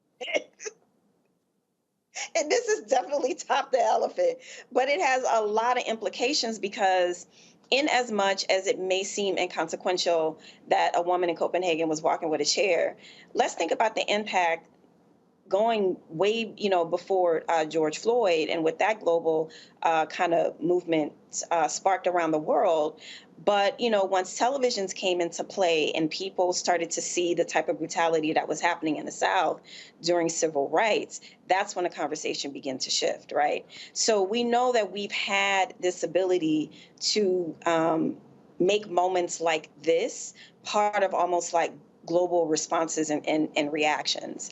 And so it's very interesting to watch, because there is also this idea. I've had conversations with Black people around the world about this, and I get really heated. There's this idea that Black Americans are, not just Black Americans, I would say, but anyone that is descendant of an enslaved African, that there's this idea that somehow your ancestor decided to get captured. There's this kind of conflict and war idea that, the lesser of people are the ones to get captured and enslaved, right? That goes all the way to the Bible, Aristotle, we can talk about it. But something as normal as a day on the harbor literally sparked and shifted the conversation. And that's why, to me, seeing that girl on the runway with a chair, I'm thinking about the impact of that and the moment that this really is about. This shifted culture in multiple ways. One, saying, you know what, no, black folks here, we're not docile. We don't just have big mouths and don't do anything to back it up. This shifted the culture, this shifted the conversation that goes all the way back. From our existence here and then, among the diaspora. So my brain is thinking about all of these different things on top of the security implications. Because like I said in the beginning, this could be some sort of, what am I trying to say? Like the first salvo, right? So well, this again, is, though, but it as everything is always a matter of the follow-up. That's what it boils down to. Again, moments turns into movements, or they can simply just be moments. I got Earthquake coming up next, but I gotta play this one last one from Rita Brent to take us to the break. I got no choice. So, Reese, this one's for you. This song goes out to all the soldiers on the battlefield in Montgomery. Here we go. If you go to Montgomery, you gon' mess around and find out. If you go to Montgomery, you gon' mess around and find out. Down by the riverboat, you go to Montgomery, you gon' mess around and find out. All you gotta do is hop off the riverboat, because Montgomery want all the smoke. Oh, you walk over, limp back, limp back. You walk over, limp back. Grab that chair, it's right over there. Look at that man, my God, he's swimming fast. Take off your shoes, you know what to do. We finna fight, been doing it all our life. They thought they had us chained, but God said not today. Pass for Dr. King, because he wouldn't swing. This is for Obama, Hillary should've won. Django coming back, and Jamie did too. Attacked us by the river, the ancestors came through. Oh, they walked over, then back. And that's a fact. On period, on everything, on my mama. Mess around and find out. That's gonna be somebody. That's gonna be at a church on Sunday. Reese, take us out to the break. Your final comment. Look, I just gotta say, I'm glad that Dr. Carr and Dr. Nola laid it out. We've seen over the past year and some change, a backlash to the so-called racial reckoning of George Floyd. Well, guess what? There's a backlash to the backlash. Because if y'all thought we were just going to take the backlash, laying down all the shit that y'all doing across the country, overreaching, trying to strip us of our citizenship, it ain't happening, Captain. So it might just be the opening salvo. And don't say you weren't warned that we ain't taking this shit no more. Ain't no, we're not our ancestors. We're not the people we were, or we have been for the past 18 months. Letting motherfuckers like Ron DeSantis, Greg Abbott, and a lot of them slide with a lot of this shit that they've been pulling over on Black people without getting the answer. Well, Montgomery was your answer, boo. Stay tuned for more. Y'all, I can't wait to hear my next guest, Earthquake, got to say about the Montgomery brawl. You know, every comedian in the country gonna work into a routine. He's next, right here on Roland Martin Unfiltered on the Black Star Network. Hatred on the streets, a horrific scene, a white nationalist rally that descended into deadly violence. White people are losing their damn minds. As an angry pro-Trump mob storms the U.S. Capitol, we've seen shots. We're about to see the rise of what I call white minority resistance. We have seen white folks in this country who simply cannot tolerate black folks voting. I think what we're seeing is the inevitable result of violent denial. This is part of American history. Every time that people of color have made progress, whether real or symbolic, there has been what Carol Anderson at Emory University calls white rage as a backlash. This is the rise of the Proud Boys and the Boogaloo Boys. America, there's going to be more of this. Here's all the Proud Boys, guys. This country is getting increasingly racist in its behaviors and its attitudes because of the fear of white people. The fear that they're taking our jobs, they're taking our resources, they're taking our women. This is white fear.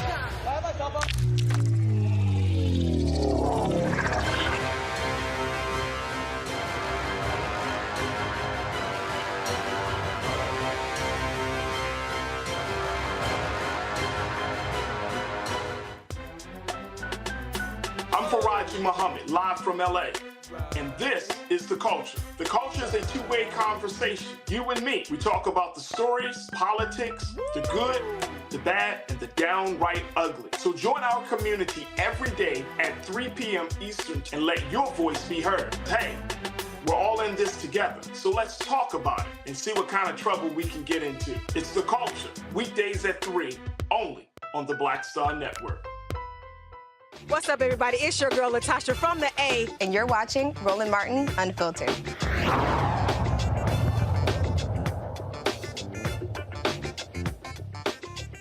All right, y'all. He is celebrating 30 years in comedy. Earthquake has been in the game for quite some time. I see y'all. I see the call. He's been in the game for quite some time.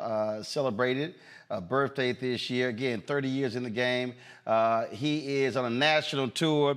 He's always texting me, say, man, when am I coming on? When am I coming on? And I'm like, answer your damn phone, we'll have you on.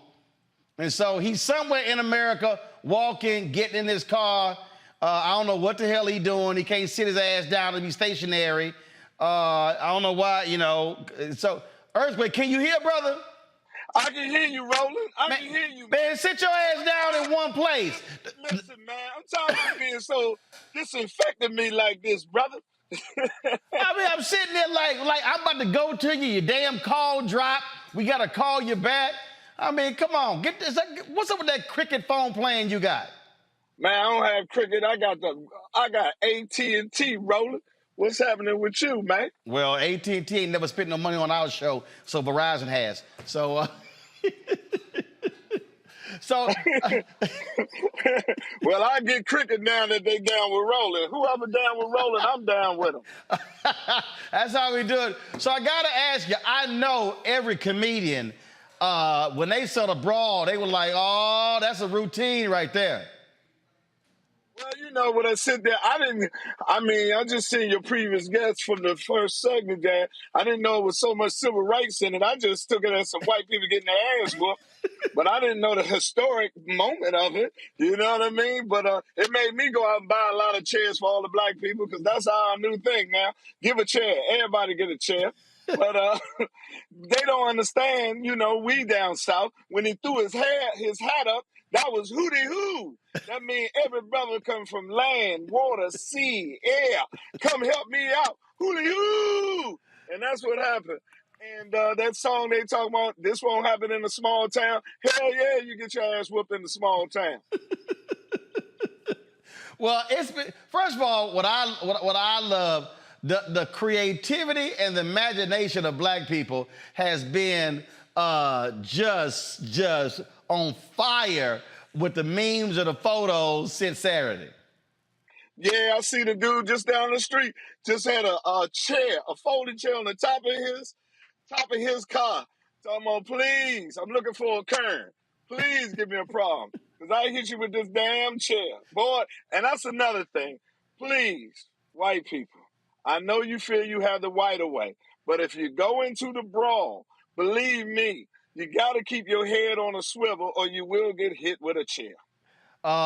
Look, what still gets me, the two white women, one woman, she came down the walkway and she tried to like ease into the fight. Her ass ended up in the water. Well, did you see the one white dude that wanted to help out us? He got hit one time. He said, black man, you on your goddamn own. I'm out of here. The little 17-year-old. They hit him in the nuts, and he said, that did it. Oh, it was, look, man, it was, first of all, again, it was sitting here crazy just watching it unfold. And then, of course, the white woman who was in a red dress, she decided to swing on the brother. The brother really didn't want to hit her, but the two sisters rolled up and said, yo, we got this. We got it. You know, listen, man, they know you about the same age I am.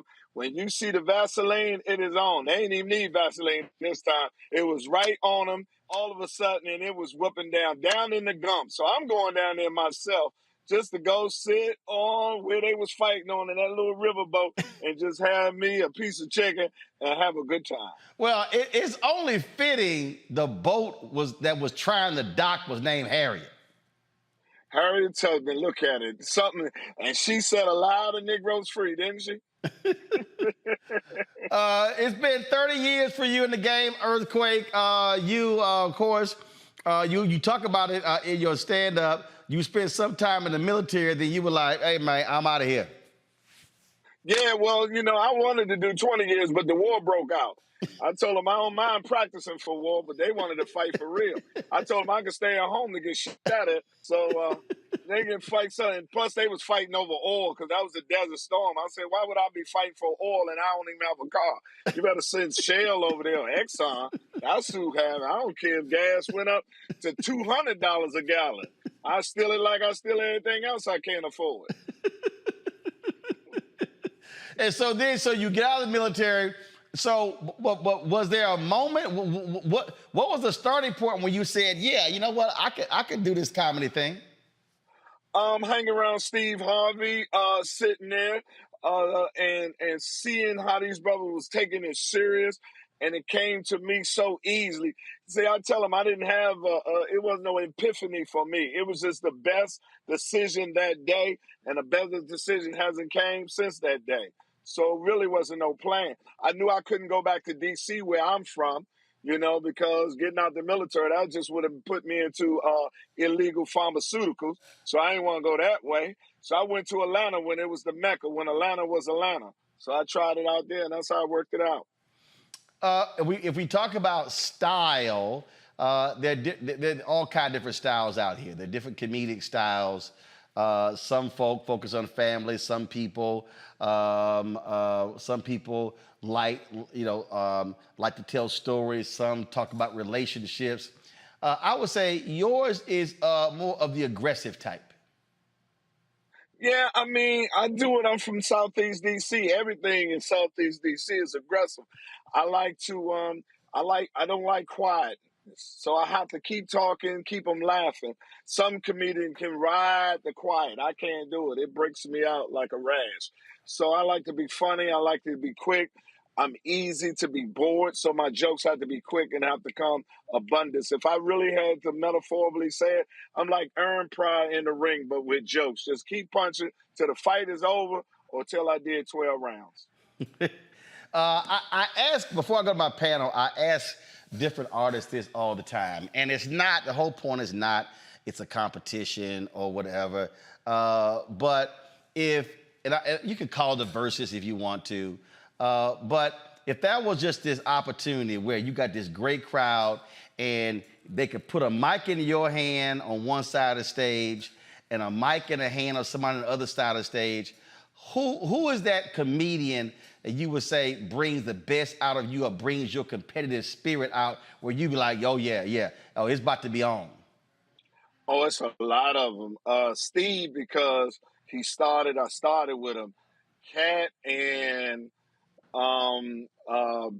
when Bernie was alive, those type of good because they was at the highest level. I watched Jerry Seinfeld because he's so precise. Every word has something. So verses for comedians would be different because it's so subjective. Right. What's funny to you is not funny to somebody else. I tell comedians this: everybody is somebody out here that does not find you funny. All you want to do is pray that they all don't show up that night you working. So that's how it works. You know what I mean?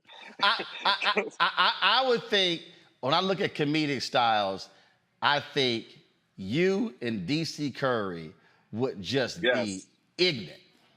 Yes. DC is one of my best friends and one of the most underrated comedians out. Has zero, he don't care about nothing. I mean, cut, he doesn't care. Shout out to DC Curry, man. I love him to death. One of my best friends. And that would be a great versus between me, him, and Uncle Elroy. I'll ask this. I think some places, I would say, for me, when it comes to giving speeches, some places just receive you differently than other places. It's just a whole different vibe, a different energy. Is there a particular city, and no matter when you've gone there, they are just, they're different than some other places? Your hometown, Houston. Oh, H-Town. Really? Yo, man, matter of fact, I'm going to be there in 2 weeks. H-Town just loves me to death. They resonate with everything I say. Nashville, Tennessee, to be quite honest with you. Atlanta, and I will have to say my hometown of Washington, D.C., the energy is just so great, and they're just pro-Quake fans. So I love them to death, Roland. It's just when I know I'm coming there, I know I'm going to have a great time. I'm not just working. Let's see here. Who should I start with?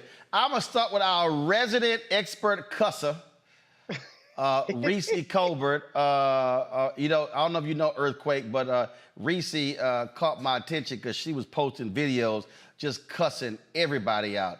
I mean, Reese, I'm telling you right now, Earthquake, Reese used motherfucker so many times, Bernie Mac would say, damn, do she have to use it that often?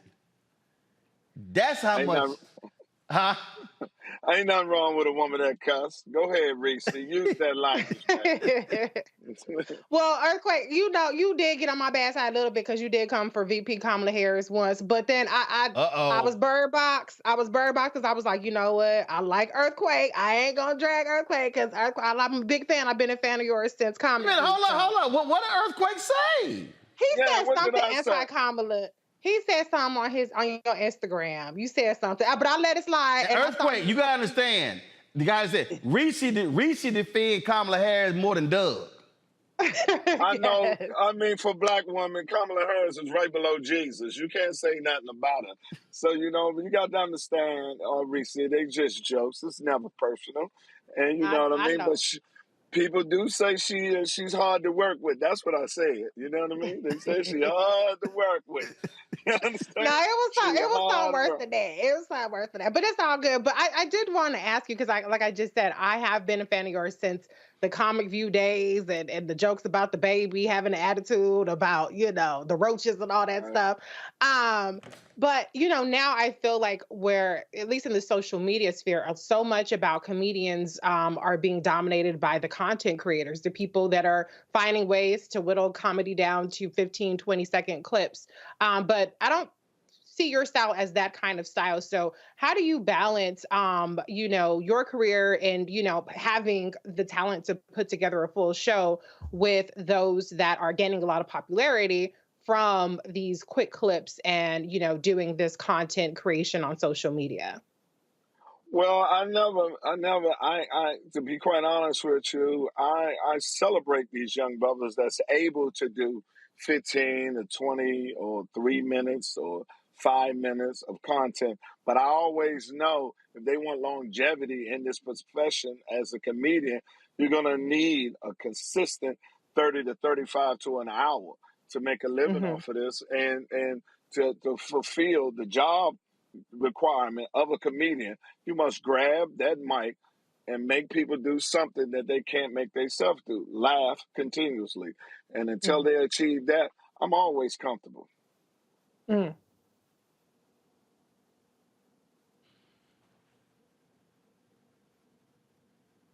Always. Nola? Nola! Happy. What? Damn it, wake up. I done called your ass twice. I just not heard you. Just Damn. now. You over there nodding off? Greg is in Egypt and he heard me. See, he a little feisty tonight, y'all. He a little feisty tonight. Man, you must be in need of some gumbo or something. You over there dozing off. I never start. See, y'all see how this man just started with me. I was just sitting here minding my business. Happy 30 to you, Earthquake. I'm gonna go there. Because Roland too feisty right now. Thank you. Happy 30. Thank you. You know, I agree with Reese. Like, I definitely grew up on the, Comic View, Def Jam sort of comedy style, and that's what my question is about. I am one who loves inappropriate humor. Like, I love inappropriate humor. Maybe it's because it's what I grew up on. And in this environment that we're living in, there's a thin line between inappropriate and offensive. And I'm curious, like, how are comedians that have more of a kind of inappropriate style of humor navigate in today's kind of political ecosystem, our social media ecosystem, getting called out, getting canceled, all these different things. How do comedians like adapt to that thin line of offensive and inappropriate? I'll phrase, Earthquake. How y'all deal with these soft ass people? Oh my Lord. I don't personally even, when I write a joke, I write the joke, and the first ingredient in the recipe is being funny. So if you take my joke offensive, then that's on you, because I don't know you and it wasn't written for you. And so I don't know how other comedians navigate it, but me personally, I just sit down here and stay with the formula of, is it funny? And if it's funny, then it's time for it to put it on the assembly line and send it on out there. So I really haven't adjusted any of my game or how I do my comedy based upon what everybody else do. Jay-Z said it better than anything. I don't let anybody rush my process. My process is mine. I don't worry about how they doing yours, how they doing theirs, or how the world take it. I do my process and let it go, and it's been successful for me. Some comedians want to be offensive. Certain comedians are not funny. They're looking for offensive. And some just not educated enough to know that that's just not funny. Well, the reason I'm saying soft, because I don't get the people who go to comedy shows and swear they go into some speech or whatever. Listen, okay, I keep saying comedians gonna crack on anybody. It doesn't matter who you are, what you do, but this whole notion, no, you can't make fun of them. You can't make fun of them. You can't make fun of them. I'm like, damn. Well, I mean, certain people go there and just to be offended. We live in a place now that people get on social media looking to see who offend them. And you got to understand that. And, I tell them all the time when they come to my show, I don't travel with a monkey. So I don't need no one to assist me with my jokes or be a part of my show. And it pays the same. They'll pay me the same money for an hour talking about you. They pay me for the hour that the show that I already had together to perform for you. It's your choice how you want it. Well, a lot of these people sure as hell couldn't deal with Paul Mooney. Greg Carr, go ahead. Greg Carr.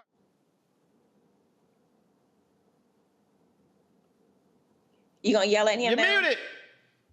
You got the Nola syndrome. Yeah, I sure do. I got caught up. My bad. I'm sitting here laughing. That's what it is. I don't want to laugh out loud. Thank you, Roland, and thank you, brother Earthquake. Nola, why you got your lip? Nola, why you got your lip all turned up, Nola? She like. Really, you didn't hear what I said. She like.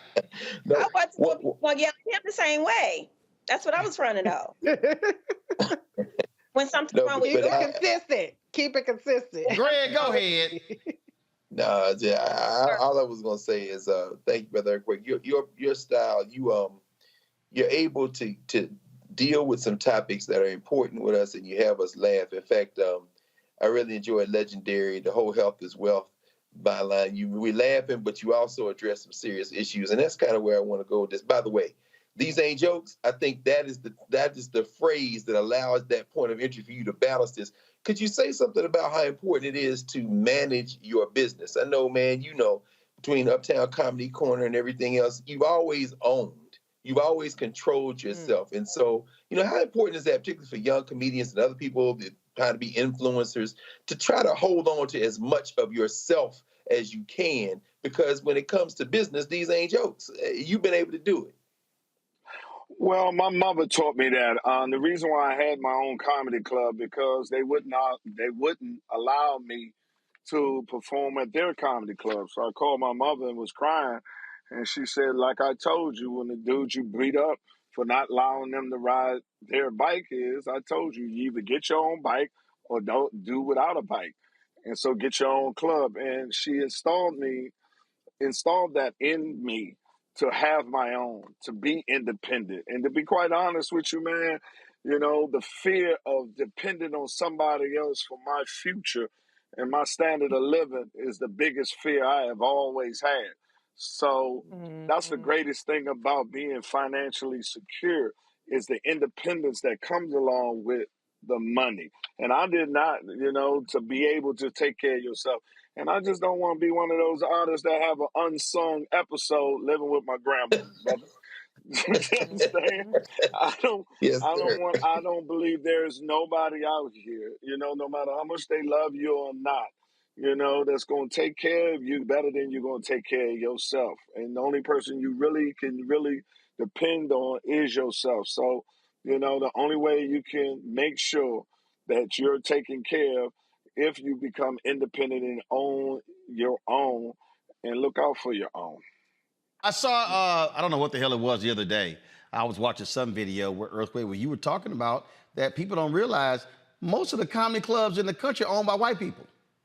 All of them said 3. And we're the number one selling comedians in the world, black comedians. But as usual, we don't own anything. We're consumers. So we have to, they don't want to hear us in their facilities, honest. I mean, let's be honest with you. If you own a venue and you love hip hop, but people ain't listening to hip hop, but the people who wants to rent out your venue listen to country music, you're going to facilitate to those people. And that's what we're doing. They don't like the type of comedy that we do. They prefer to have their type of comedy in there. But unfortunately, there's no comedians of my Caucasian brothers that's selling tickets that we do the way we do, because we don't have any venues of our own. And that's the sad part of it. And so what I say, that's another example of when you talk about monetizing the culture, we end up being the show, they end up being the business. Exactly. And I owned about 3 comedy clubs. I had the aspiration of doing, solving that problem, because if you look at it, it's a multi-million-dollar business. And most of the greatest comedians ever was black comedians, went on to be superstars. But we turn in billions of numbers. Like in your hometown, that club holds 450 people. You do the math, $50, $60 a ticket times 420 a night times 7 shows. That's a weekend's work. Wow. Well, hopefully more people will be getting the message. That's one of the, I think it was, I forgot who asked the question, maybe Nola Reese. That's why I do like when I see these brothers who are taking advantage of social media. You look at Country Wayne, what he's doing, how people told him, oh, you're not going to be successful, how he parlayed his social media, selling out venues, now doing his own movies. He's not waiting for somebody to say, you now have permission to go forward, young man. Yeah, I mean, he's brilliant. I love Country Wayne. You have so many comedians that's doing their own, selling their product, and we're making strides, but it's slow as usual. Yep. Earthquake, where you at next? This weekend, you can catch me in Chicago. Then the week after that, I'll be in your hometown, Houston, looking for you to do this dance off. We keep on Earthquake. saying, I don't 'cause know you why think you you can dance. keep. Why, And then, listen, then after that, the MGM in my hometown in Washington, D.C., sitting down here September the 1st. I'll be at the MGM with Live Nation. All and right. you cannot dance, man. Okay, all right. Here's the whole deal. Here's the whole deal. Your show is at 8 o'clock on September 1st. I'm going to get off my show early on September 1st, and I'm coming to the MGM Grand. You tell the DJ what song to put on, and listen. No, see, let me tell y'all what happened. We were at Sister Circle in New York. It was, again, Sister Circle. And Earthquake was talking all this shit about that. I said, Earthquake, come on, dog. He like, yeah, I saw you dancing. You don't want none of this. And so that was about 7, 8, 9 years ago. His ass been running from me like he is Forrest Gump ever since. He keep claiming we're going to do a dance-off. All right, you pick the day, pick the time, and I'm going to sit here and just blow your ass out the water. See, them Q dogs just do that same shit all the time. They do that line dance and think they dancing. You know what I'm saying? I'm going to blow your back out, man. See, here's the mistake you making. You just said the Q dogs. I'm an alpha. You can't mess. See, right there. See. One of you educated gang members. See, you understand what I'm saying? See, those are, that's all y'all fraternity. That's a little boys group. Gang members. That's a little boys group. This is a grown man group. I'm there. I'm just letting you know. I'm telling you like this. I'm gonna do you like that chick did. I'm gonna take your chicken. You understand what I'm saying? I'm gonna take your chicken and show everybody you got nothing on me. Rolling. When I get Washington D.C. When I get done with you, Henry, you gonna grab one of these. When I get done with you, when I get done with you, you gonna grab one of these, Earthquake. When I'm done, you gonna say, man, let me knock his ass off the stage. Just letting you know. I'm gonna be ready for you, just like they was ready for him. Well, you better. I don't want no excuses. Well, you better go stretch. You better go get you a massage. Go get you some icy hot, because I'm letting you know I'm coming for you, and I'm gonna cause the earthquake. September the 1st at the MGM dance off with me and Roland Martin. I'm gonna bust you up. My name is Terrence Crawford. All right, I'm just telling you right now. You better go hire the best cut man in the country, the best cut man in D.C., because when I'm done with you, you're going to look like Errol Spence. Okay. Martin Luther King had a dream too, Roland. And guess what? Martin Luther King knew how to dance as well. I'm done, and he was an alpha man as well. I knew that was coming. I love you, man. I love you. And sisters and brothers, I love y'all too, man. Stay strong and keep doing that good work that y'all doing. Roland, I love you, man. Love you, baby. Always, Appreciate it. Appreciate it. Appreciate it. All right, y'all. That is it for us. Greg in Egypt, Reese in D.C., sleepy ass Nola. I'm not, brother. I ain't gonna defend for my sister. It's Come on, Roland. You going out petty. What? I'm just, come on. You.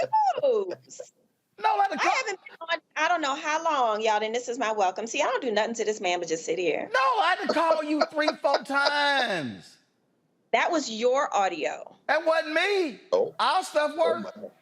It was silent, Roland. It was perfect. It was totally silent. Hey, audio guy, was that you? He said, no, that wasn't me. That was the audio guy.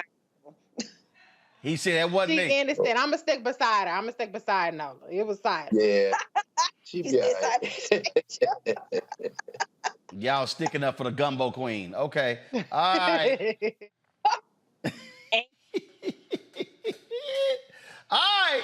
We got to go. What you say, Nola? What'd you say? Almost November. Let's go. Say what? It's almost November, man. That Thanksgiving pod is already calling me. November? Yes. Thanksgiving. What the hell are you talking about Thanksgiving in November? What? Gumbo. Roland, what is wrong with you today? Hold on, you ain't really from Louisiana, because, see, we would eat gumbo if it's 105 degrees in July. You only got to eat gumbo in November? I've feel like you goading me into making a pot in 105-degree weather, and that's not gonna work. That ain't no big deal for us, boo. Real gumbo connoisseurs can eat it June, July, August. We can do it in the heat, in the winter, in the fall. I don't know. We gonna check your gumbo card. I'll punch it. Come on. We gonna check your card, because if you now it's too hot to eat gumbo. I ain't say none of that. That's what you sound like. That's what you sound like. What'd you say, Reese? That sound like you got a dance off and a gumbo off. That's what I'm taking. Hey, guess what? That ain't no problem. I talk trash just to be able to back it up. How you got something popped up an hour ago? What you was sipping on? What's going on? Hey, Nola, I'm telling you right now, you don't want none of this, Nola. If you want a gumbo, if you want a gumbo cook-off, this is the only thing I'm gonna tell you. You don't remember that little video I made for you on Christmas when you were talking crap about my gumbo? I mean, your gumbo needed some help. Oh, for real? You were in my gumbo pot? I mean, it was like giving me Tamron Hall vibes. Oh, why is Tamron Hall in it? What did Tamron do? Oh, because Tamron made a gumbo. I was like, Tamron, that's rice and gravy. Stop. Oh, can we come? Can we taste? We can be in the judge. All right, let's see what Nola got. But I guess we gotta wait. I guess we gotta wait till it get cold. Which I don't know, might not be happening with climate change, so we'll see. All right, y'all. Off of climate change.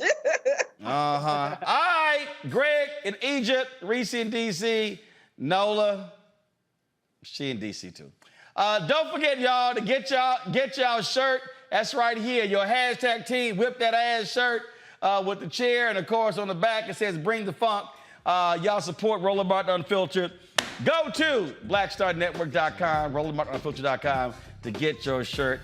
Folks, don't forget supporters of what we do as well. Download the Black Star Network app, Apple phone, Android phone, Apple TV, Android TV, Roku, Amazon Fire TV, Xbox One, Samsung Smart TV. Support us by joining our Bring the Funk fan club. Your dollars make it possible to do what we do. Send your check and money orders to P.O. Box 57196, Washington, D.C. 20037-0196. Cash App, $RM Unfiltered. PayPal, R Martin Unfiltered. Venmo, RM Unfiltered. Zelle, Roland@RolandSMartin.com. Roland@RolandMartinUnfiltered.com. Go to, please. Get my book, White Fear, How the Browning of Americans Making White Folks Lose Their Minds. Available at bookstores nationwide. Download the audio version on Audible. Buy your copy on Amazon, Barnes & Noble, Target, Books A Million. Don't forget, you can watch our 24-hour, 7-day-a-week streaming channel on Amazon News. Just go to Amazon Fire. Also, tell Alexa, play news from the Black Star Network. You can also catch us now on Plex TV as well. So search for Black Star Network or go to under Live TV. Click News and Opinion. Finally, Birmingham, I am in the house tomorrow. Is it tomorrow? Yeah, tomorrow. Damn, I leave tomorrow. I got to go pack. Book signing, Harambe Room, 1815 4th Avenue North in Birmingham. Be sure to RSVP so you can get your slot. Because, we're going to sell books out fast. Book signing is 6 to 8. My man Roy Johnson from AL.com is going to be interviewing me. RSVP at info@RolandSMartin.com. The book is White Fear, How the Browning of America is Making White Folks Lose Their Minds. Y'all, that's it. I'm going to see y'all tomorrow right here on the Blackest Show in the land. Roland Martin Unfiltered. Black owned and proud of it. Holla! Folks, Black Star Network is here. Oh, no punches! I'm real revolutionary right now. Support this man, Black Media. He makes sure that our stories are told. Thank you for being the voice of Black America, Roland. Stay black. I love y'all. All momentum we have now, we have to keep this going. The video looks phenomenal. See, this difference between Black Star Network and black-owned media and something like CNN. You can't be black-owned media and be scared. It's time to be smart. Bring your eyeballs home. You dig?